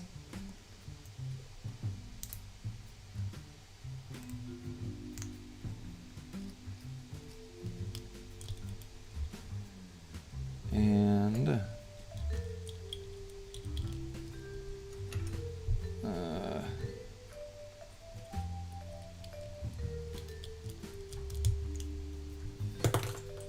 oops. There you go. So cheers from Brazil. Cheers. Chilled Cow is a good lo-fi channel. Yes, Chilled Cow is. Did I say Cheered Cow at first? Yeah, Chilled Cow is, of course, always a good one. Seed Sea Destiny soundtrack all day. I don't know if I can get down with that one, Corey. Sorry, I might have to disagree on that personally.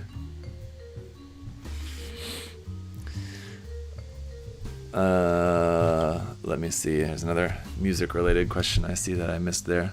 10 Speed asks, recently found out you were a Converge fan too. What other hardcore screamo bands do you listen to? A lot. There's quite a few, of course, but just to like among that, not exactly like in the exact same genre as Converge, but just some other kind of general bands like along similar lines that are some of my favorite. Fall of Troy is another favorite of mine. These are getting into a little bit more of like the post-hardcore, more melodic kind of stuff, but that's typically what I prefer more than like just straight up thrash kind of Converge. Anyway, yeah, the Fall of Troy is always been a favorite of mine. Alexis on Fire, it's definitely getting much farther away from Converge, but what's another one? Horse the Band is another one of my favorites. Between the Buried and Me for the first few albums, I haven't kept up that much with their later stuff. Basically after Colors, I think was the last album that I really listened to a lot. Or last album that I have. What's the one after that? I can't remember the name at the moment, but I have listened to it a little bit. Not as much though. What else? There's a lot. I mean, I'll just rattle off a bunch of them, like Poison the Well, Misery Signals,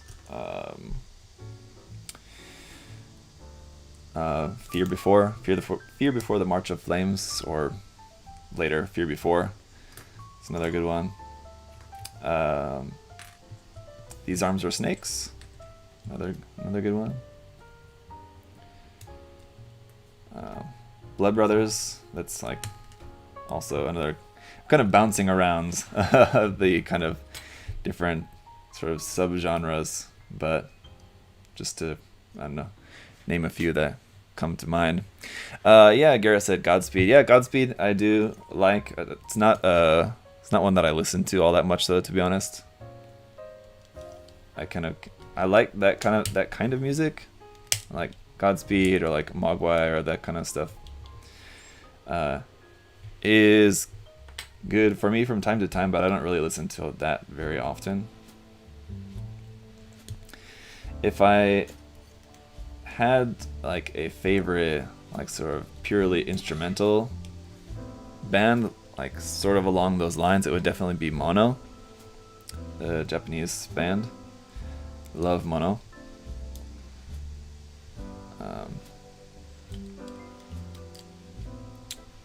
I think, what's the name of it? I think it's like Three Tigers. It's also really good. I don't know if it's not a band that I've kept up with at all. Like a friend sent me the album to check out. Oh, no, it's Three Trapped Tigers, I think is the name of it. But that's a really cool instrumental album. I don't remember the name of the album either offhand. I don't know if they've done anything else since the one particular album that I have, but I do have the one album from them. Yeah, it's Three Trapped Tigers, name of it. These Arms Are Snakes. Yeah, they're great. Misery Signals. Yeah. Controller. Controller, I think I've listened to a couple of times, but that was like later. I was much more a fan of like earlier Misery Signals. That was like kind of when I was getting into them, when I was a fan. Let's see, is this, let's see what's left to put on here.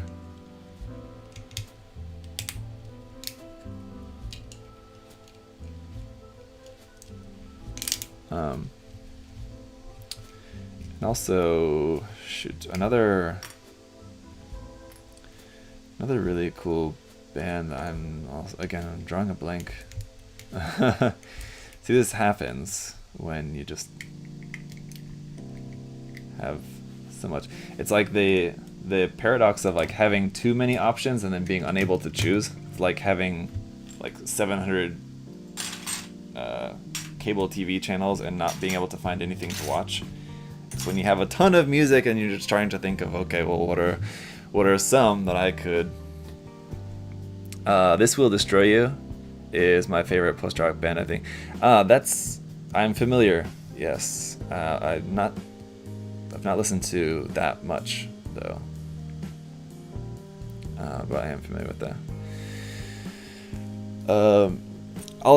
I don't have a lot on this phone. I have a lot more on like my old phone, which I keep as in my car, is basically just an MP3 player, basically.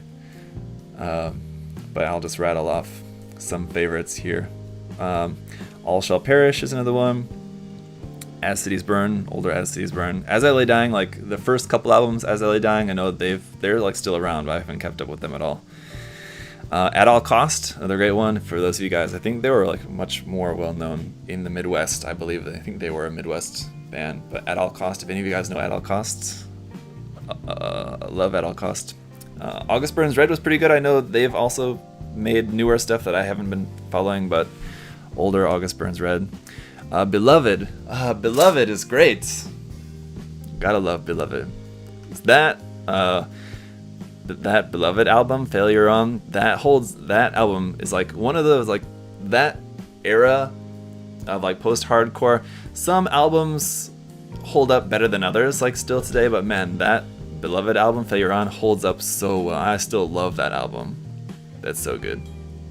The Bled, yes, how could I forget The Bled? I love The Bled. Bleeding Kansas, another one, pretty small, kind of obscure one. I'm not sure if many of you guys maybe will know Bleeding Kansas, but if not, definitely look them up. Bleeding Kansas, another one. Dead Under Decor is the name of the album. Check that out. Boys Night Out was a band that I didn't really get into for like until much later. And I only have Trainwreck. I know they've made a couple of other albums, but I've not listened to them. I only know Trainwreck, but that's a great album. The Chariot, of course, Norma Jean, both of those. Early Chiodos, I did not love Devil at all. And I don't know if they've made anything since Devil, but after Devil, I was just like, no, I don't like that anymore. Garrett knows At All Cost. Yeah, man. At All Cost, great. And 10-Speed mentioned Glassjaw. Glassjaw is also great, of course. Gotta love Glassjaw. Dead to Fall. Dead to Fall is another, I think, more Midwest band, but Dead to Fall, amazing.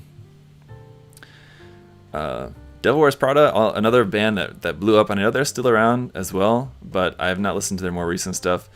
Early Devil Wears Prada, I'll tell you guys, if you're Devil Wears Prada fans, I saw them, and I think there's videos of the show online, but I've looked and you can't see me in the video, but there's a video of this online of Devil Wears Prada at Cornerstone. I don't know if you guys are from the Midwest, you may know what Cornerstone is, but if not, it's just like a music festival. But I saw Devil Wears Prada at their first Cornerstone appearance, which was when they were brand new, and they played, it's not even a tent, and we played the same, like my band that I was in at the same time, actually, we played the same stage. It wasn't even like a stage, it was just like a corner, so it's this big area where it's just like all like tents, so you have like a big tent for like shows, and then there's like a number of them, and then there's like I think maybe one or two little areas where there wasn't even a tent. There's just a PA system, and like bands could play there. So it's just like on like the corner of like a couple of roads going through this big massive campsite. If you don't know Cornerstone's basically like a kind of like a Woodstock for Christian bands. And so there was a bunch of really cool Christian bands out at the time, so that's why we went. There's like As Cities Burn, Blindside, As I Lay Dying, Norma Jean, The Chariot, all these big bands were all playing Cornerstone at the time. It was great. But yeah, I saw Devil Wears Prada on just like this little PA system little show. So if you just search, I think it's like 2007 or something, if you search like Devil Wears Prada 2007 Cornerstone, something like that, you can maybe find a video of that show. And I was there. It was cool. It's this tiny little show, and that band got huge. I don't know like how popular they are these days, but I know they got over time, at least. And I mean, like within a year or 2 years after that, they got huge. And I loved their first couple albums, first 3 albums. And yeah, that same year, the band that I was in also played that same kind of just little mini impromptu kind of stage. It's basically just like a pay-to-play thing. For smaller bands who didn't have like actual scheduled shows on like one of the main tents, they just had a stage there. Like if you were just a smaller band, you could go and you could just get a time slot and just pay for the time slot. I think it was like $50 or something like that, and like between the 5 of us, like we were scrounging up the money just to pay $50. I remember seeing the Devil Wears Prada in a bottle shop in Melbourne that held about 40 people. Yeah, there was a really, in Kansas City, I don't know if it's still around, and if any of you guys are in Kansas City, maybe you know the venue that I'm talking about, because I forget the name of it, but there was this venue, and actually, come to think of it, was it in Kansas City? It must have been, yeah. In Kansas City, there was this really small venue. I had been to a couple shows there, but there was a show that we saw. It was The Fall of Troy and Portugal the Man. Yeah. And I think it was The Fall of Troy, Portugal the Man, and Terra Melos, I think, all played together, which was an awesome show. If I remember correctly. I could be wrong about that lineup exactly, but awesome show. Portugal the Man is awesome. I think that was maybe the second time I had seen them. And The Fall of Troy, though, The Fall of Troy is so fun to see live, because they're just amazing live. And in that really tiny venue was awesome to see them as well, because like no matter where you are in the venue, you're pretty close. So that was awesome. And actually, funny story. After that show, like Terra Melos didn't have anywhere to stay that night, so they asked her like, "Hey, so if any of you guys have a place that we can stay, just come find us at our merch table later after the show."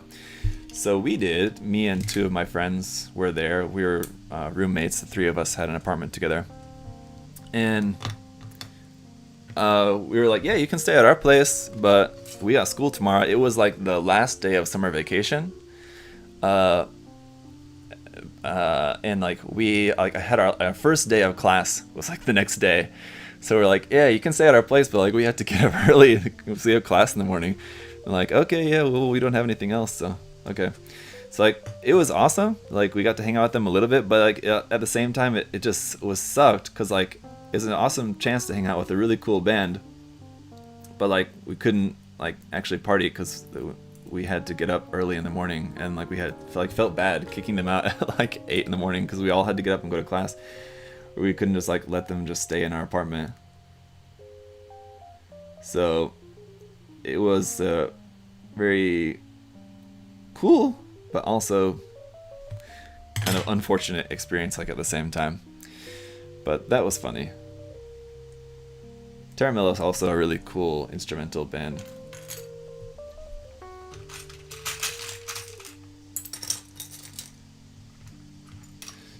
But yeah, I love a good smaller venue. Richard said, "What are your thoughts on the upcoming RG Hainu Gundam and the HG Crimson Goof coming out?" The Crimson Goof looks awesome, but I mean it's just a recolored Goof custom. So I mean, if you paint, you can make one of those by yourself very easily. The Ainu, of course, looks awesome. I'm looking forward to that. We're still living in 2006 when it comes to music taste. Yeah, maybe like up to 2010. But yeah, post 2010, I don't have a lot of music post 2010. EP from the Devil Wears Prada still slaps. Yeah, the EP and like the first album especially are very good.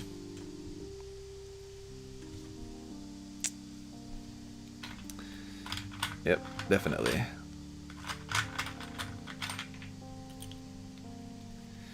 They had that thing where they got a little big for their britches, you know what I mean? And like they got like too popular, too fast. And so I think that probably caused them to kind of go to where they are now. I saw them do, what's that YouTube channel? The YouTube channel that does live, like really, really nice recorded, like studio recorded, like live sets. No, I can't remember the name of it, but let me see if I can find it real quick.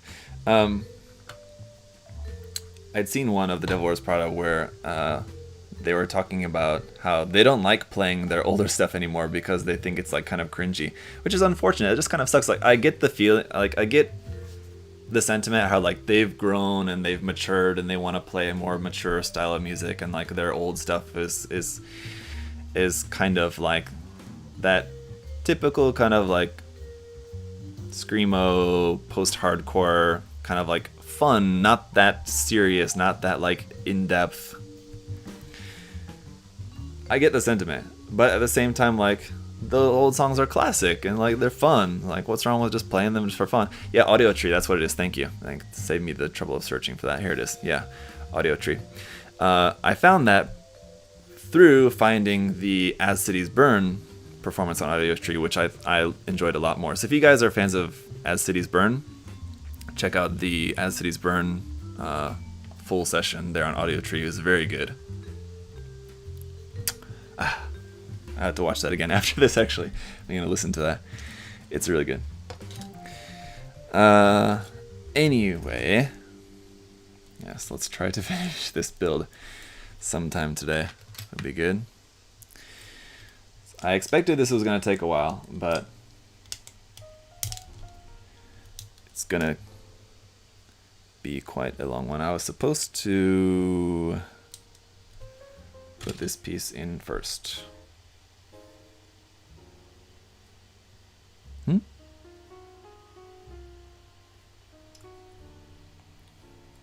Hang on.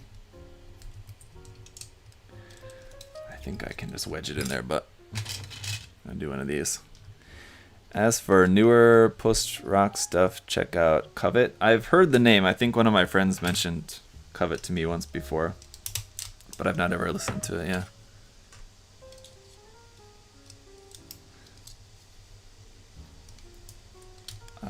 I will try and make a note of that. Or if you're following my Facebook page or something, maybe on my Facebook page or Instagram or something, if you can send me a link, that'd be cool, just in case I forget, which is very likely. I'm very forgetful, so I try to, when people like ask me to help them with stuff, or like ask for a favor, or ask like try to recommend something, I always try to be very upfront with people in letting people know, like, look, I'm forgetful, I'm gonna forget about this, so please remind me later.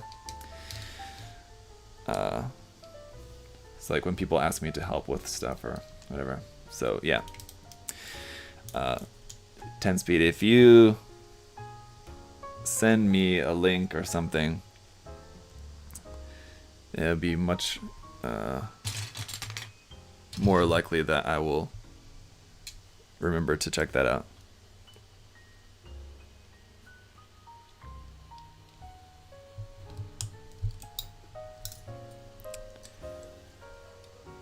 And I like your user handle because it reminds me of that Family Guy episode. I forget which particular episode it is, but there's an episode of Family Guy with was it Trisha Takanawa, the reporter? First of all, the guy's like, let's check in with Trisha Takanawa, who's gonna tell us all about the rain. And then she's here with, I'm here with rides at 10 speed everywhere, guy. Tell me, sir, why are you riding your 10 speed in the rain? It's classic. It hits so hard. Are glass files an okay investment, or should I stick with sanding sticks? What? What a noob for? Yes and no. Glass files, really unnecessary, I would say. They do have their purposes. They can be useful for some things. But really not necessary. And I think especially more expensive ones are particularly unnecessary, like they're nice. But I haven't used a cheap one to compare. I've only ever used the... what's it called? What's the brand? The expensive one? I've only used that one, and it works well for certain things, so it depends on what you want to do with it.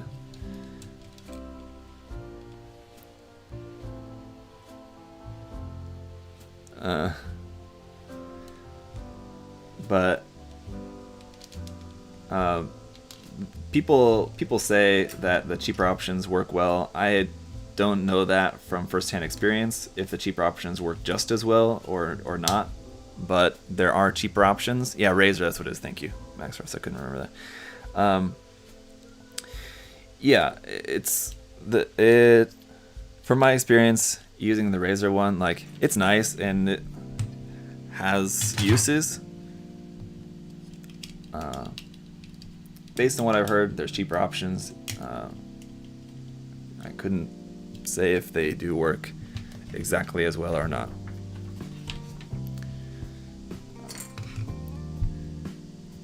The short answer is no, you don't need a glass file. But look into it. You know, depending on what you're wanting to use it for, you might find it useful. You might find a use for it.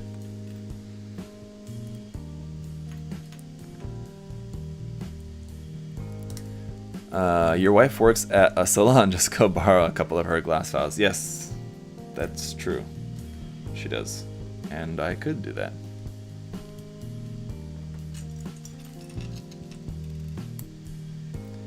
I'm sure they probably have some. I could borrow one.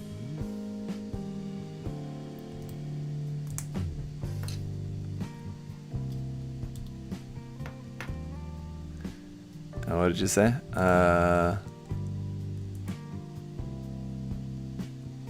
Let's see, what was that?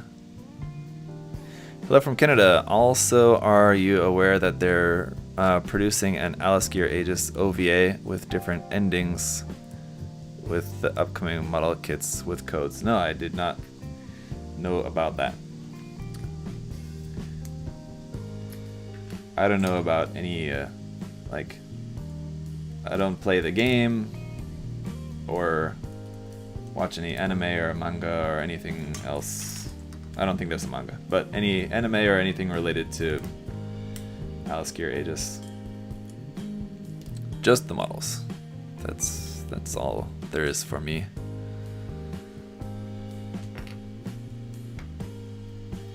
PCA.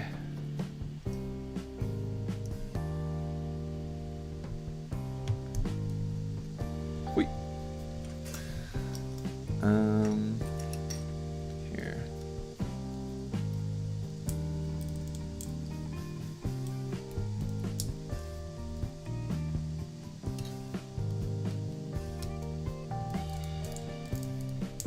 Right.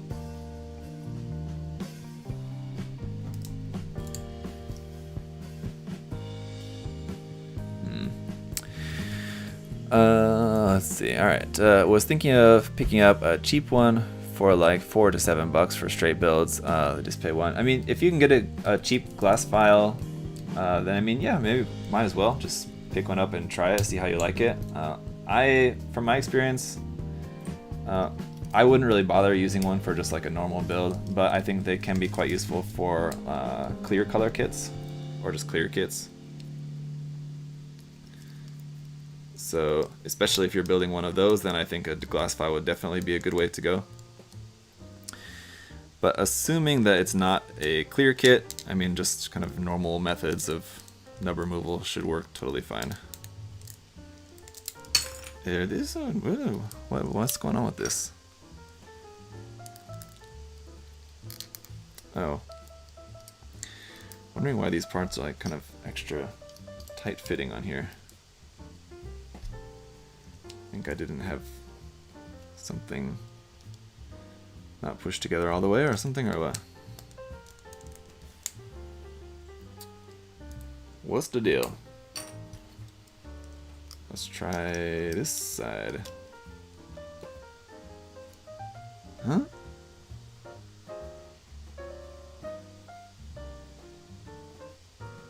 What the heck? I'm not putting... I am putting it upside down. I put those ones on upside down too. Oh, okay. That makes sense. That's why everything's going on wrong. So I'm putting everything on upside down. That would be a problem. Yes. Okay. That's much better. Alright. Now we're cooking with gas. Okay. There's that. I'm dumb. Sorry, guys. Now we've got this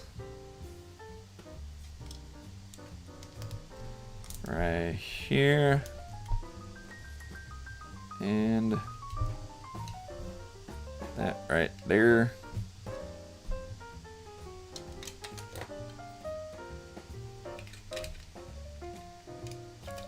Big chunk. You can see this big hollow section here in the side of this, which again will be good for weight purposes. It's still going to weigh a lot because it's so huge, but it does have a huge hollow gap inside there, so that will help.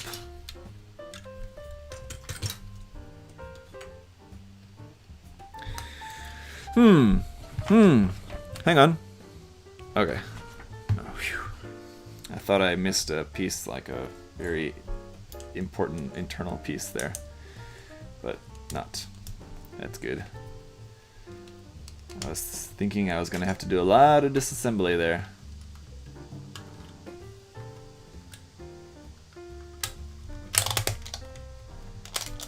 Whew. That is a big chunk. That is a massive chunk. Again, compared to the size of her. I think if you made her in like a kind of fetal position, like into a ball, you might be able to fit her inside of here, minus the headdress. Man, the clear color MG Zakawara that's coming out looks so cool. Is there a clear color Zakawara coming up? I have not seen about that. Is that like a Gundam-based exclusive thing or something? I've not ever heard of that. Zach did an April Fool's video announcing some kits along with the Atlas for a con. Oh, yeah. Someone's still fooled by my announcements. Boom Cannon asked, going to go for or stream on the new Genshin banner? Yes, Boom Cannon. I mentioned about that earlier, to like towards the beginning of the stream. Someone asked. Yes, planning to do a Genshin Impact stream. I think tonight, actually, which would be, again, depending on where you are in the world. If you're in the US, that'll be Wednesday morning for you. But yeah, I'm gonna do a Genshin stream, I think, tonight, because I can't tomorrow, and I can't on Friday because I have an episode on the USA Gundam TV channel with Adam on Friday. And so if I don't do a Genshin stream tonight, then I would have to wait until next week. And I just can't wait that long with a new banner. So that means that I think I'm going to do it tonight. And pulling Yoimiya would be cool, but if I don't get Yoimiya, I don't know if I would be that upset about it. I want to get her just because I am addicted to trying to get every new character. But honestly, I'm much more interested in Sayu, and she's 4-star. So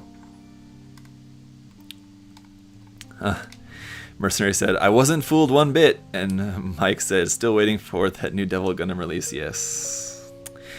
Anyway, yeah. I am much more excited about pulling Sayu, and she's 4-star, so I should definitely be able to get her. That'll be good. I think at the moment I have something like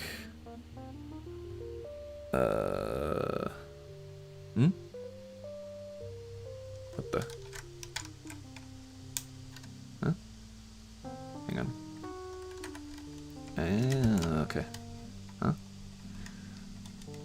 I have around 32. I think I have like 32 wishes to use. So not a lot for trying to get a 5-star character. So if I want to get Yoimiya, I'm going to have to be pretty lucky. But it should be plenty to at least pull one Sayu. Hopefully. I don't know, you never know. There's also Shinyan and Diona on the banner, both of which I already have at C6, so really don't want to pull either of those. But what happens when you pull a character that's already at C6? I did it once before, and I like just bloop past it without knowing what happened. You just get more star glitter or something, or what? I don't remember who it was. I think it was I think recently I pulled a Shincho or something like that, who I already have at C6, something like that. I don't know what happens at that point. So yeah, hopefully we won't pull a Shinyan or a Diona. Even though I love Shinyan, I've been keeping Shinyan in my team regularly recently. I really like playing with her. She's a lot of fun, especially since I got the Skyward Pride. It's a pretty awesome 5-star weapon for her. She's been pretty good, and I really like the combination. And I'm sure like most like really super serious players will like scoff at this because it's probably not like a quote-unquote good combination, but it's a lot of fun for me. I like playing with Beidou and Shinyan together on a team because both of them are pretty heavy-hitting Claymore users, and both have like a shield function as well too. So I mean, like, and the reaction between the two of them, you get the what is it?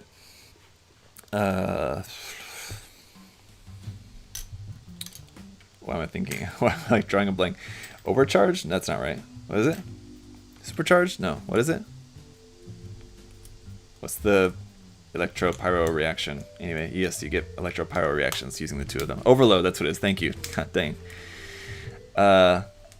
You get... Okay, Kevin said you get 5 star glitter. Well, yeah, so that's if you get...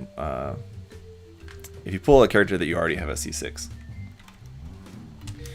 So anyway, I'm just hoping that that won't happen.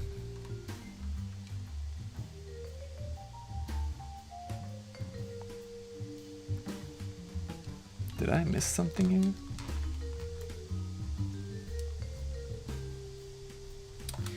This thing is massive. But alright. So now we got this little guy here.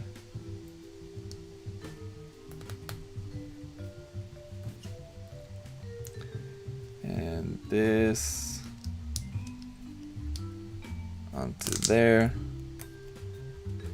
Huh?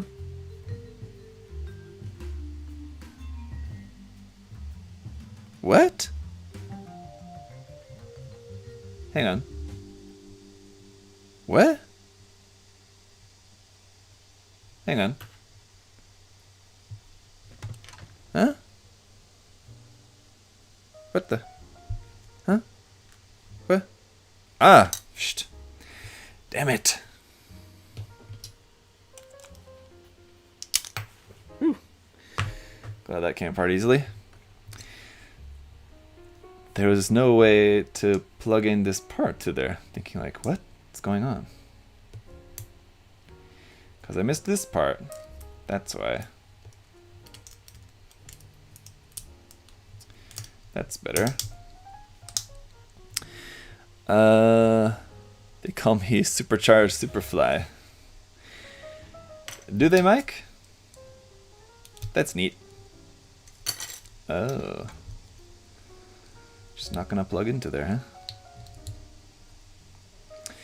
Yeah, so like the team that I've been using most lately is Beidou, Shinyan, Kazuha, and Chi-Chi. I know like most people would not say that Chi-Chi is the best healer, but I find her quite a good healer. I don't know. I know like amongst like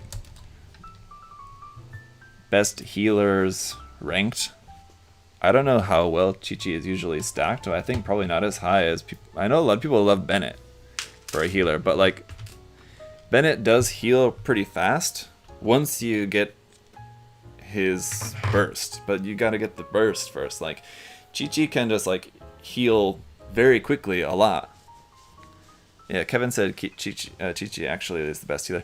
Yeah, like from my experience, she's like very good at healing just like as you're going. You don't have to wait for Bennett where you have to wait to get his burst and then you can heal a lot all at once, but just like Chi-Chi can like keep you healing like the entire time. And like the same thing with Diona. Diona too, you have to wait to use her burst. Barbara can be pretty good. Yeah, Barbara can be good as well. But I just don't really like using Catalyst users that much. Like obviously Chi-Chi doesn't spend a whole lot of time on the field anyway, because I think she can do pretty good damage, but I just don't have her set up to do very good damage. But if she needs to be on the field, just to at least get a few swings in betweens, like before swapping to another character, at least I prefer a sword user is more fun than a Catalyst user like Barbara. I'm still trying to get into using Yanfei and Ningguang, both of which I really like the characters, and I do like in general like the playstyle. But I just don't really enjoy playing with Catalyst users as much because you have to constantly like keep a distance and you're constantly running around. I just prefer a much more direct approach. So Sword and Claymore characters are so much more enjoyable for me. And I've got these little pieces here, and I don't know where they go. Somewhere along the line I missed where the hell these pieces are supposed to go, and I just have no idea. Or are they leftover unused pieces? It's possible. But I think it's much more likely that I just missed them somewhere, but where? No idea.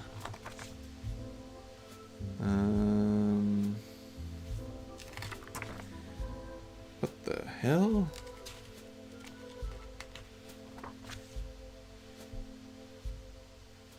It's probably like way back, like step 1. Oh, yeah, it is way back. In the claws. Oh my. Alright. So won't be too bad. Yes. But we'll have to do a little bit of disassembly here on the claws to get these in. Ningguang can do insane DPS. Yeah, she can, and I've seen like some cool videos like showing how to use her, and like, so I've been trying like recently, like between doing other things, every once in a while I will like work on my Ningguang build a little bit, trying to get some better artifacts or something, basically. But and I'll put her in the team from time to time and try playing with her a little bit. But I don't know, it's just, yeah, just the play style of a Catalyst user is just not as fun for me, I think, as much as I want it to be, as much as I try to use them. I don't know.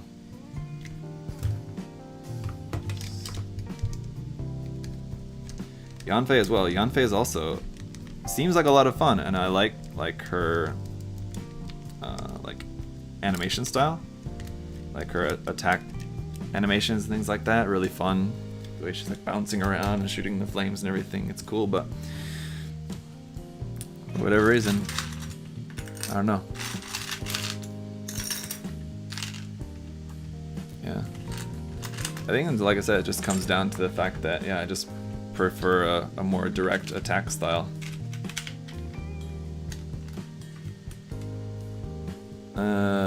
Gonna need some space for that later. Yes, indeed, yes.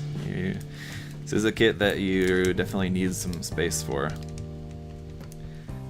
Don't even have it put together yet, but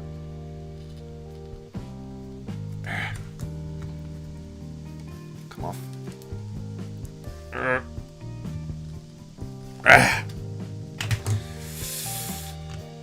Okay, it's part separator time.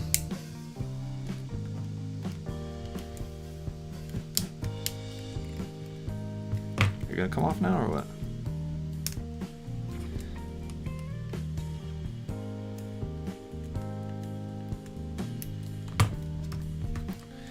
Come on. Lin Tang asked if I got Sayu yet. No, I've not got Sayu yet. I usually, for like the past couple months, I don't pull for a new character unless it's live. So I enjoy doing that live with you guys just for fun, because unfortunately I just don't have that much time to stream gaming content like that, and that's the only game that I really play at the moment. So it would, if I did any gaming streaming at all, it would just be Genshin Impact streaming. But I just unfortunately don't have much time to do it. So when I do, it's fun to just do it when we're pulling for a new character. So that's what I want to do when there's a new banner. So yeah, new banner is out. So no, I've not pulled at all yet for her, for either Sayu or Yuemiya. Where's the fucking polycaps?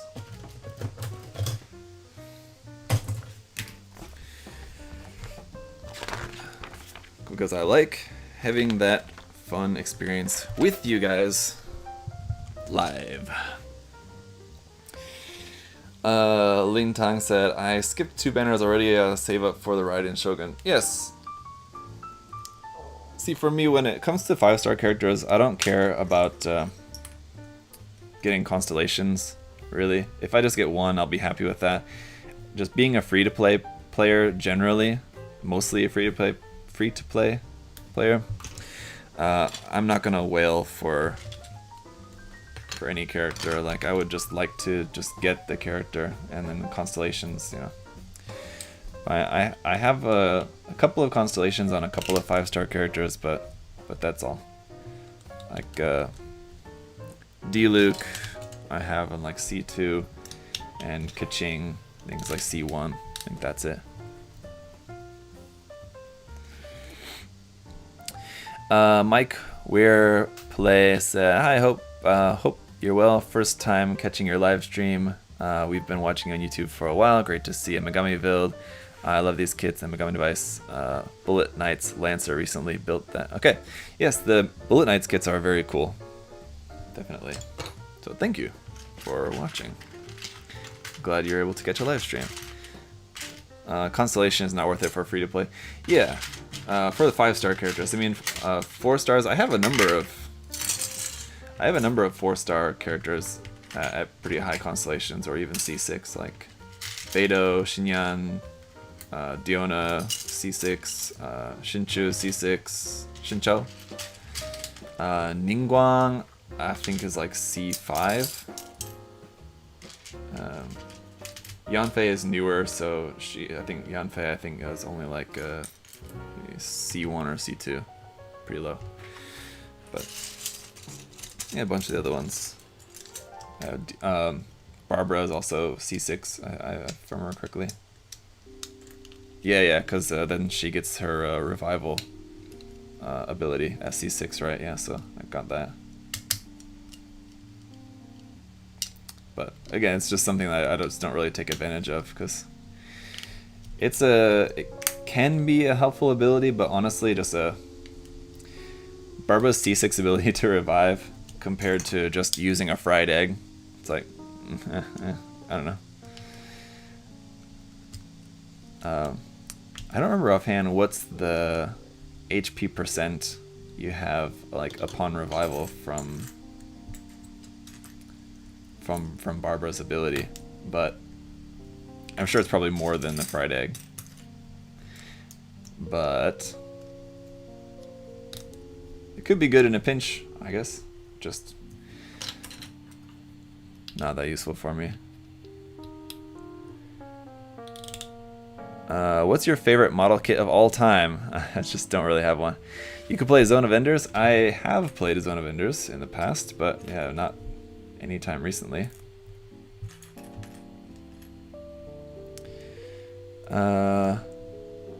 Must be first time viewer night. I also watch videos but haven't been able to catch a live stream. Yeah, there's always some people who are catching a live stream for the first time, which is good. I try to stream at an ideal time, because I know, like, most of my audience is in the US, so I try to stream at this time. I know it's getting late there because this is a particularly long one, but I try to stream generally at this time, because I know it's the evening for most people in the US, which is obviously an ideal time in the evening. It's in the morning, or people are at work, or like too late at night. You know, it's just too late. So yeah, hopefully the time is good for you guys.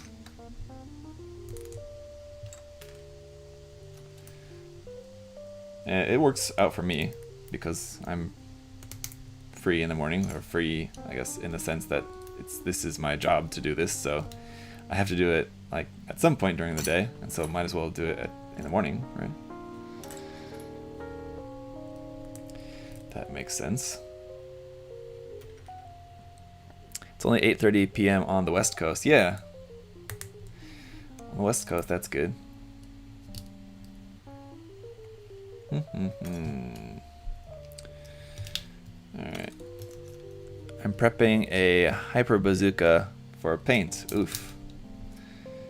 Which Hyper Bazooka. Are you talking like Arc 78-2 Hyper Bazooka, like original Hyper Bazooka, Mike? See you. Corey is taking off. Bye, Corey. See you later. And Zachary boy, another Zachary, said, "Hi, love your vids. Thank you. First time going in your live stream." Oh, it's also someone else who's here as a first timer. There you go. All right. We got all these big boy pieces on here now. So, oh, we need to put in that clear part on the top. So we'll get to that here in just a second. Put this one on. This one on. This one on.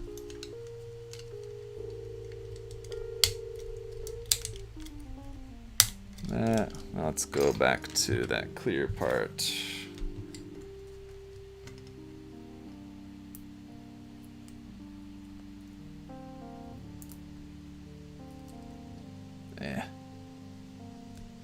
No, no, no.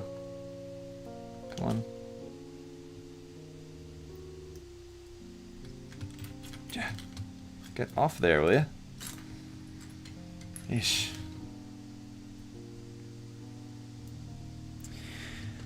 Have you built any of the Kotobukiya Evangelion kits? If so, would you recommend them? I've only built the Eva 13 kit, the regular version, not the like I think it's like the Ascended version is the white one. I've not built that, but it's basically the same kit. Yeah, a long time ago. That's going like way back. One of the first reviews on my channel. It's in like within my first 100 videos or something like that. It's going quite a ways back. But yeah, I have built that kit and reviewed it. Compared to the Bandai kit, obviously it's not going to be quite as nice. It's larger, which is nice if you wanted something a little bit larger than the Bandai RGs. Anyway, Bandai does make larger ones. The Bandai HG Eva kits are larger than the RGs. The RGs, of course, are going to be like the nicest quality overall. But the Kotobukiya kits also are very cool. They look great, really nice detail, very sharp. More seam lines and stuff on them. But with an Eva kit, even the Bandai kits have lots of seam lines. They're like better at hiding them by making the parts just in like different shape to kind of hide the seam lines, or whatever. But on the Kotobukiya kits, yeah, there's a lot more seam lines that you would have to get rid of. But overall, yeah, they're cool. If you're an Eva fan, then and there's a Kotobukiya Eva kit that you think looks really cool, and you're just wondering if it's worth the money or not, I would say yeah, go for it.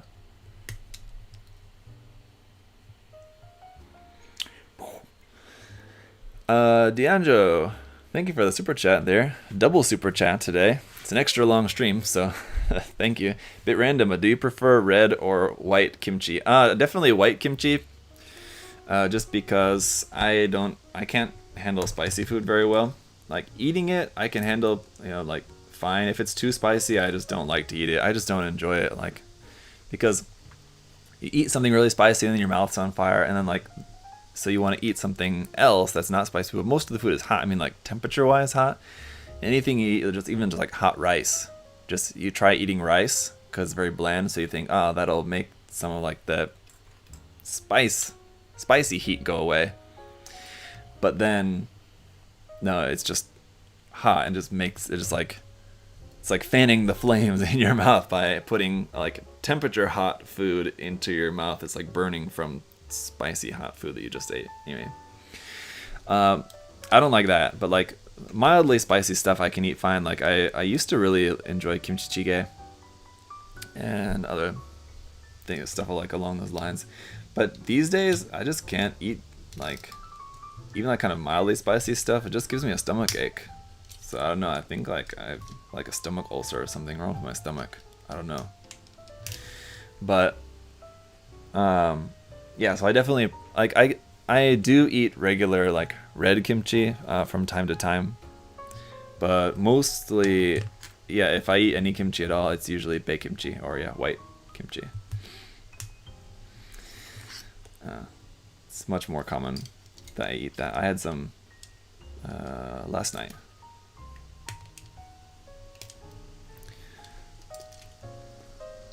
I love spicy food. It makes food palatable than drowning with salt. Yeah, I mean, I don't like overly salty stuff either. And I think that's something that's also a byproduct of living here in Korea.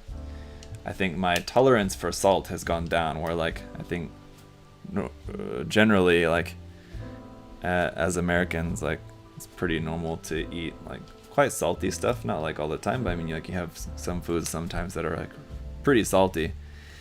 And I think like I don't think my tolerance has changed that much, but it's probably changed a little bit. Like now compared to like before, I would probably say like, ooh, that's salty, more easily than I would have before, basically. Doesn't mean I won't like it though. So I'm sure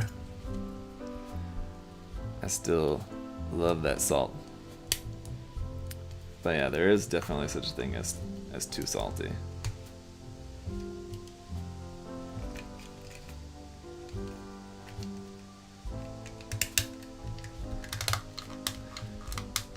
What's your favorite Gundam? Spec asked. I'm sorry to say I just don't really have one.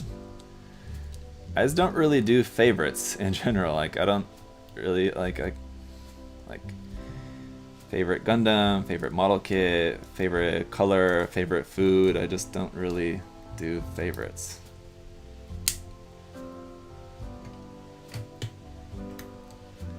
Like if I had to pick a favorite food, I suppose I would probably pick pizza.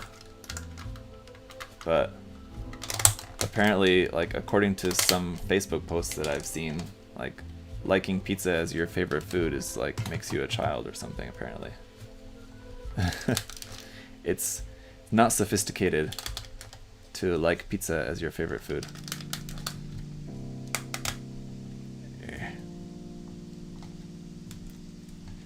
But what can I say? I gotta have my za.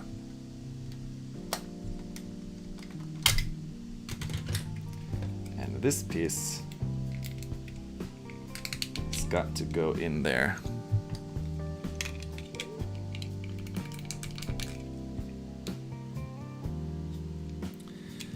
Come on, you.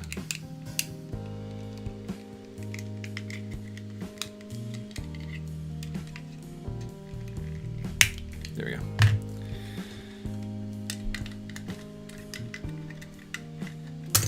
Uh-oh.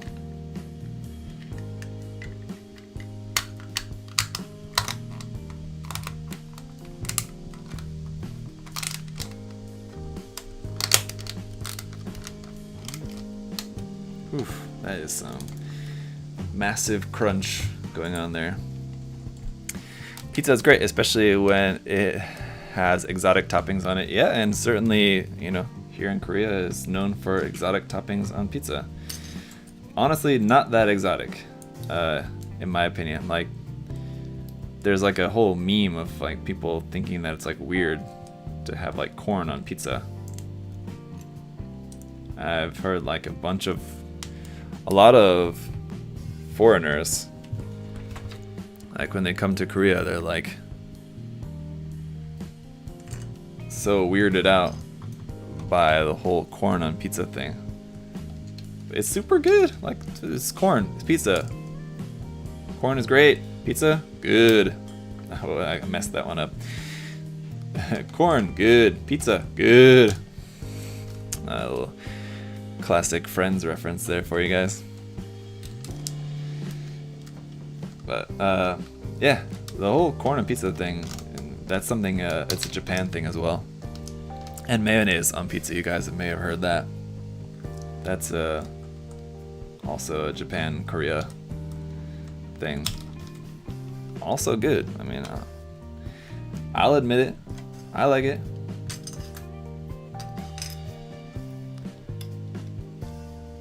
It's not something that I came over like when I first like experienced it. I was like, ugh. When I first got here and like my first time to a pizza shop, I'm like, oh really? There's mayonnaise and corn on it? Gross. I don't remember what my first reaction was, but I'm sure it was not that. I'm sure it was like, that pizza looks good. Oh, let me try that. It's good. And like, the end. Because it seems much more,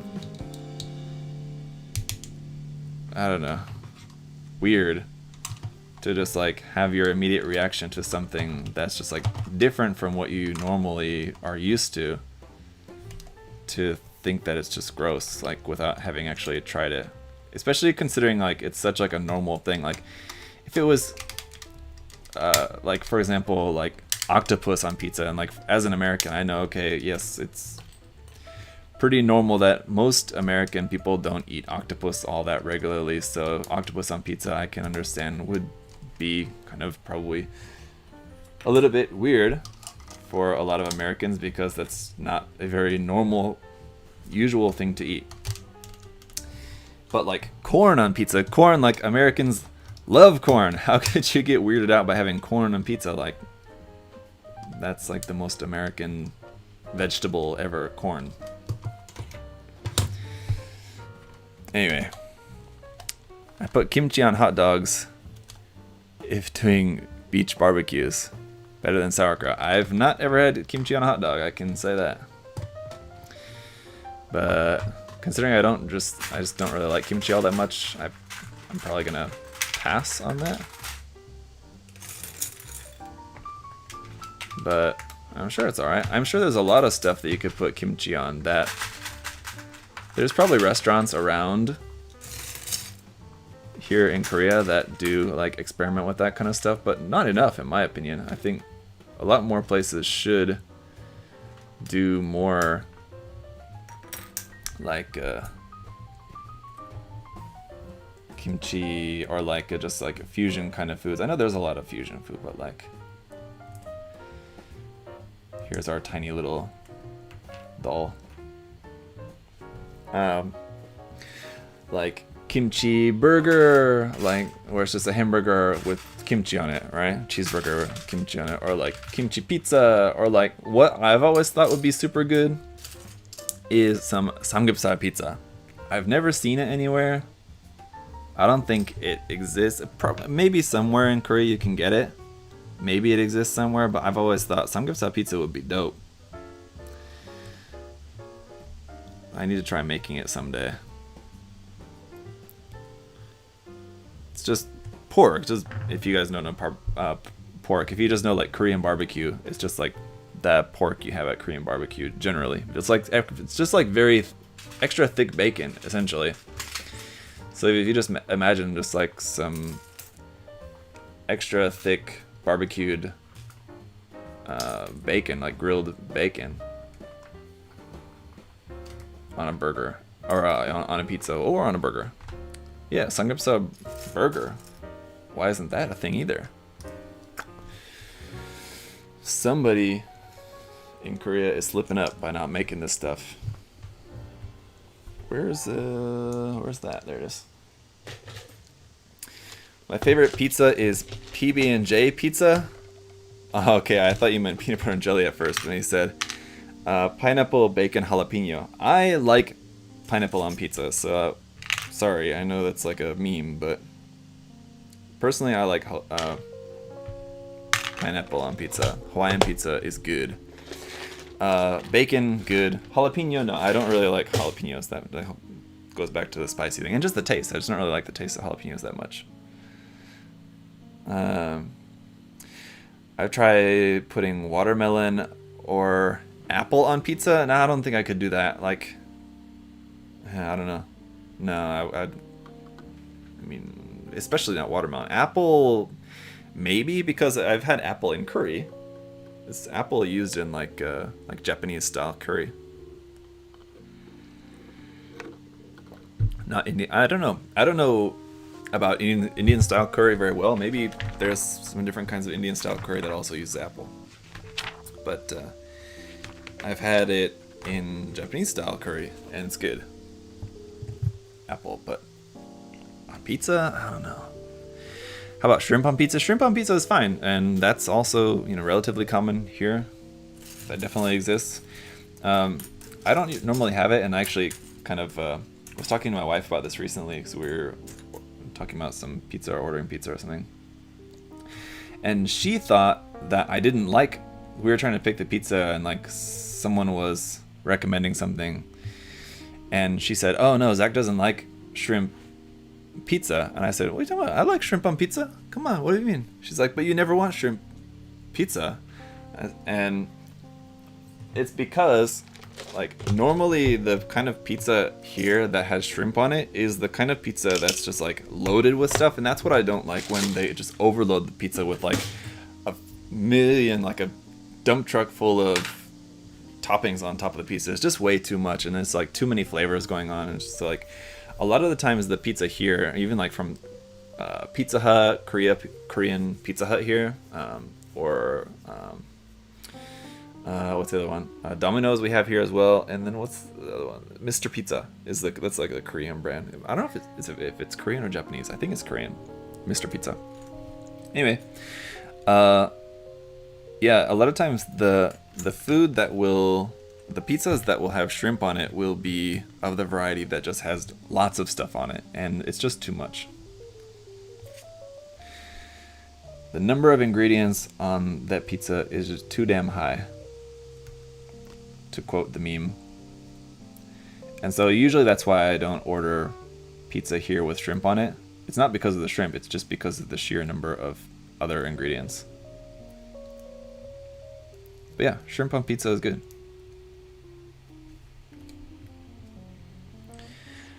I learned a lot on Korean food from a channel called Korea Englishman. Oh, 영국 남자? Is that the one you're talking about? I don't know if that's the channel you're talking about.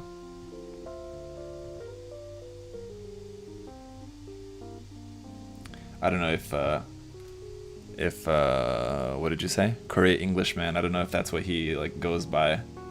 Alternatively, but I think the name of his channel, like the name, is 영국 남자, but that would, it translates actually to just Englishman, English man, not like a Englishman.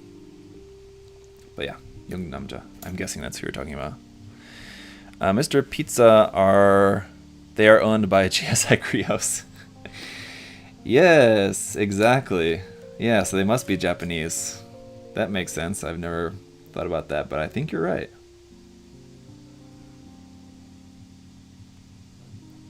It's a GSI Krios product, of course. How could I have missed that?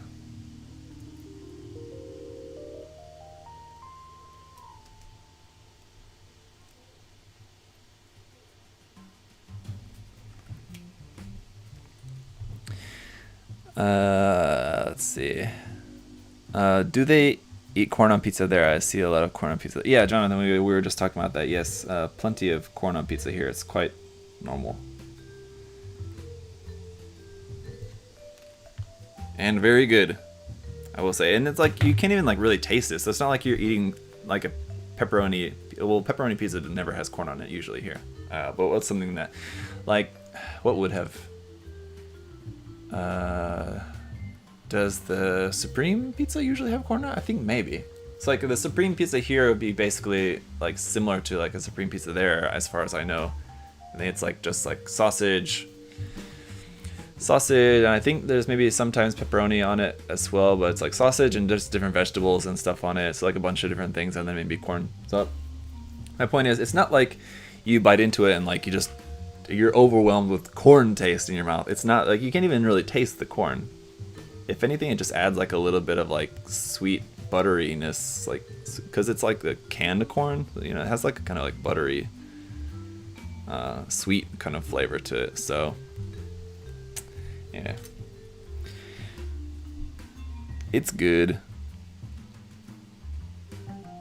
Which one is correct for this side, I'm wondering, or are these the same? They are opposite. And which one is correct? Doesn't say.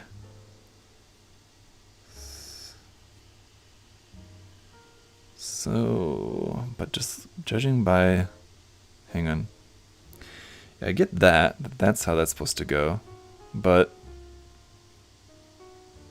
which side is which? Looking at that...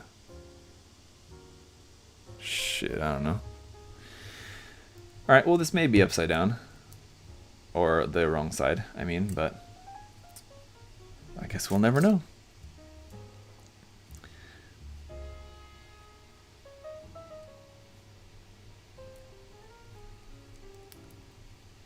Okay. What should I buy? The HG Dentalian or the HG Messer? Both are good. You really can't go wrong with either of them. Both of them are kind of mostly very good kits, so I don't know, it depends on whether you want just like a big UC design with HG Messer or a kind of big but not quite as big IBO style design with a Dentalian. I think I would recommend getting both. If you can only get one now, just get one now and get the other one later. I did not realize that Megami Device kits had such big mechanical parts. I'm fairly unfamiliar with them. Well, they normally don't. This one is different because it has huge mechanical sections to it. Yeah, that normal Megami Device don't usually have anything quite this large. Yeah, this one is definitely the exception.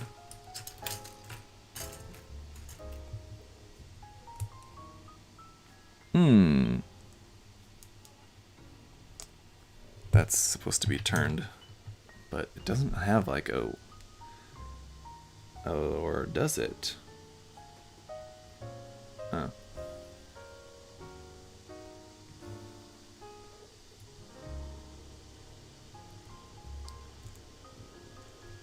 Okay, does have a specific way to fit in there. All right.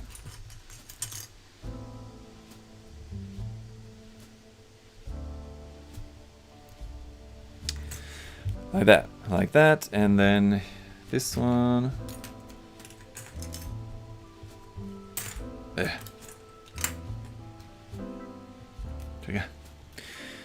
I just picked up a Tamatu kit. Any plans for doing a build contest? I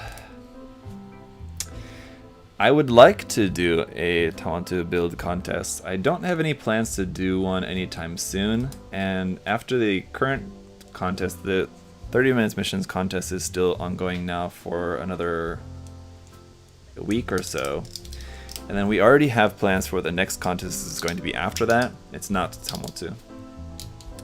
So yes, I would like to do a Tamatu contest, but I just don't know when it's going to be. So I mean, if you already have the kit, if you are excited about building it, I would say just go ahead and build it. If you don't mind just tossing it up on the shelf and having it in your backlog for a while, if you want to wait for the contest, maybe wait, or depending on your situation, maybe just build it, do whatever, and then later, whenever we get around to doing a contest for that, you can get another one. There'll be more options at that time, and maybe you'll have a different idea, something you'll be more excited about. I don't know, but yes, I don't exactly have plans, but I have a desire to do a Tamatu contest at some point. I just don't know when.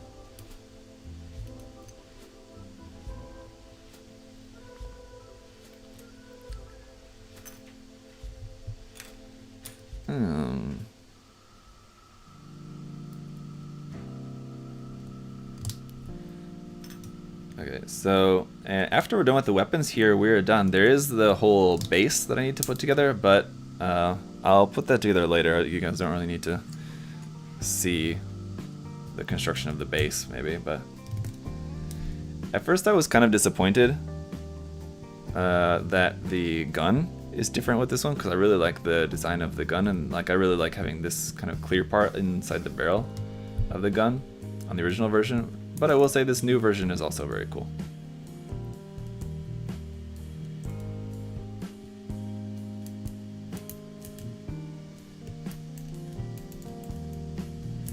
And this moves like that. Okay. Neat. There's our gun. That folds up like that. The clear part on there does look very cool, but I like the clear part in the barrel of the original gun. And then we have the Super Hyper Lance weapon as well, which will be the last bit here to build. How's the 30 minutes mission contest going? Going very well, Jonathan. I'm kind of behind on the emails, as usual. So I need to check. Now there's a bunch coming in, so there's probably some more completed entries coming in now that we're about a week away. It's when the amount of entries coming in starts to pick up, usually around this time, so yeah. Right now, like at the moment, there's not a ton of finished entries quite yet. But like I said, I haven't checked the email at all this week, so I'm sure there's more at this point.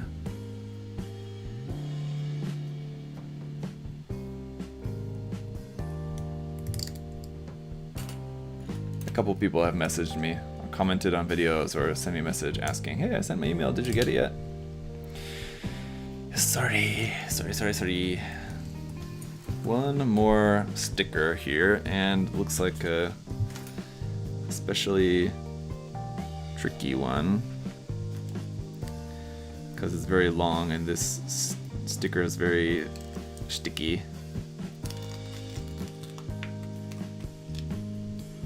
And trying to get this down straight, I think, is going to be kind of difficult.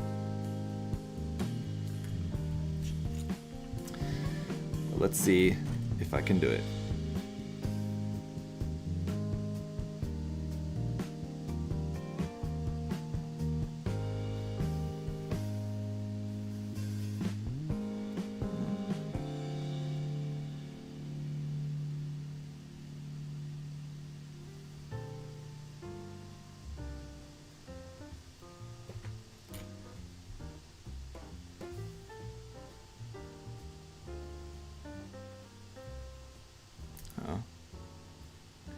It was looking straight all along, and then the very end of it was not straight, so somewhere along the way got a little bit curved, but there we go.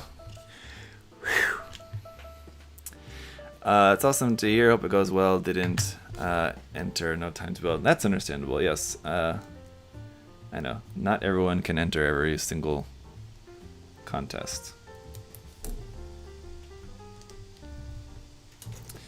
I understand that, and not everyone's into 30 minutes mission stuff. Some people are, some people aren't. Some people are working on stuff for other contests. Some people are maybe they have a 30 minutes missions kit, or just don't have any good idea for it or something. Whatever the reason, yes, I understand people. Not everyone is going to enter every single contest.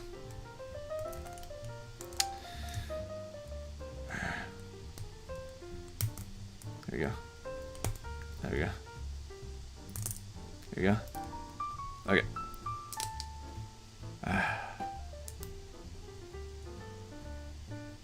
That's good. Very cool. And then let's plug that onto here. And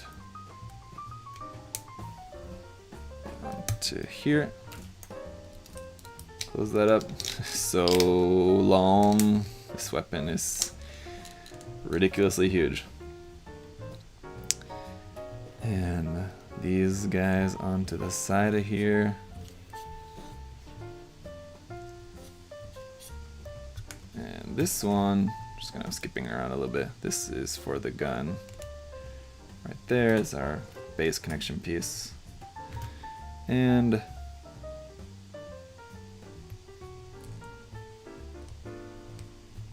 this piece for there, and there we go. So this is ridiculously long. I think, let's just take the gun for example. So here's the girl, and the gun is about the same height, right about. The lance though is double the height. Yeah, easily. So from the bottom, they're right about even like that. So the size of the girl plus the gun is still not as long as the lance, which is just crazy huge. I guess we need to build the base in order to like actually put the full thing together, don't we? But the problem is, this stream is already way too long. And I don't have all of the base parts prepared yet, actually. So I remove all the nubs and everything ahead of time, usually. But these parts I don't have prepared yet, unfortunately. So I think, rather than extending this stream too much longer, normally I would feel bad about not showing, I mean, like after especially such a long stream, and then to not show the final product. I would feel bad, but I guess it can be a little bit of a cliffhanger for you guys. Now that you've seen all the parts, now to see it all actually come together, you have to watch the full review. Now we get everything all into here. There you go. So there's all the parts all together. So yeah, I need to make the actual base part that actually holds everything together. I'll do that later, and you guys can check out the full review within the next couple days. I probably will work on that review tomorrow. What's tomorrow? What's today? Today's Wednesday. So yeah, you'll see it by the end of the week. So yeah, there's a lot of plastic there, a lot of building. It took us a while, and that's with all of the nub removal and everything, all the cleanup already done ahead of time. So you can imagine, you know, there was a lot of more time that went to just cutting off all the parts, removing all the nubs and everything, all of that ahead of time. And then the actual build time, obviously with a kit this big, it takes quite a while.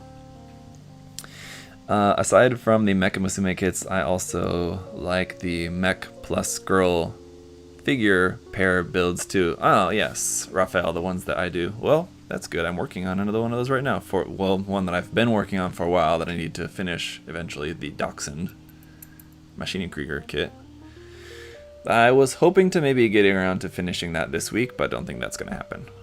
But very soon, hopefully. Alright, so yes, sorry if you guys are disappointed to be left with a cliffhanger, but this stream is long enough. I need to wrap it up. I need to eat some lunch. I need a break. But I will be live again, like I said, tonight. Live streaming some Genshin Impact. So if you guys want to watch that, if you're watching on Facebook, I don't normally stream that to Facebook, so it'll be just on YouTube and Twitch. But yeah, that'll be probably around 9:30 p.m. Probably around that time, probably closer to 10, like around 10 p.m., which is like 9 a.m. like East Coast, U.S. New York time. So yeah, so let's see. So many pieces. See you soon. Thanks for hanging out, Mike. Also, Easy Humberg is asking who won. I think Easy, you're asking about the Aoshima Scold giveaway. You're asking who won that? Is that what you're asking me about? I'm not going to draw that in this live stream. I'll do another live stream here in a little bit, just a simple one just from my phone. I just need to set that up. And then I'll do a live stream picking the winner for the Scold kit separately. So check that out a little bit later. I'm not going to do it at the moment in this video. But anyway, so I'm going to wrap it up. Guys, thanks for hanging out. Very long build, but hopefully that was interesting for you guys. This is definitely the biggest Megami device kit out to date. I don't know if they're ever going to make anything quite as large as this in the future, but it's very cool, I gotta say. I mean, like, as a fan, and especially as a fan of this particular character, I think Sitara Kaneshiya, probably, I'd have to think about it, but probably my favorite Megami device character that they've made so far. So I've really enjoyed all three different versions that I've built now at this point. So definitely highly recommended at least checking out one of them. They're all very cool. So Thank you guys, and of course thank you to USA Gundam Store for making it all possible, as you can see right on the thing there next to me with the little guy there. Check out these kits at USA Gundam Store if you guys are interested. If you've never built one, don't be afraid to build one. Don't be afraid of the judgment that people may have upon you, your significant other, your friends, your family, whatever. It's just a model kit. Don't be like nervous to build something because you think it's weird to build like a girl or whatever. A lot of people expressed that in that Scold review where I asked you guys to talk about comment what kit you would be nervous or afraid to build. A lot of people said they were afraid to build a Mecha Musume kit. Don't be. Build one. They're fun. A lot of fun. It's always nice to build something different.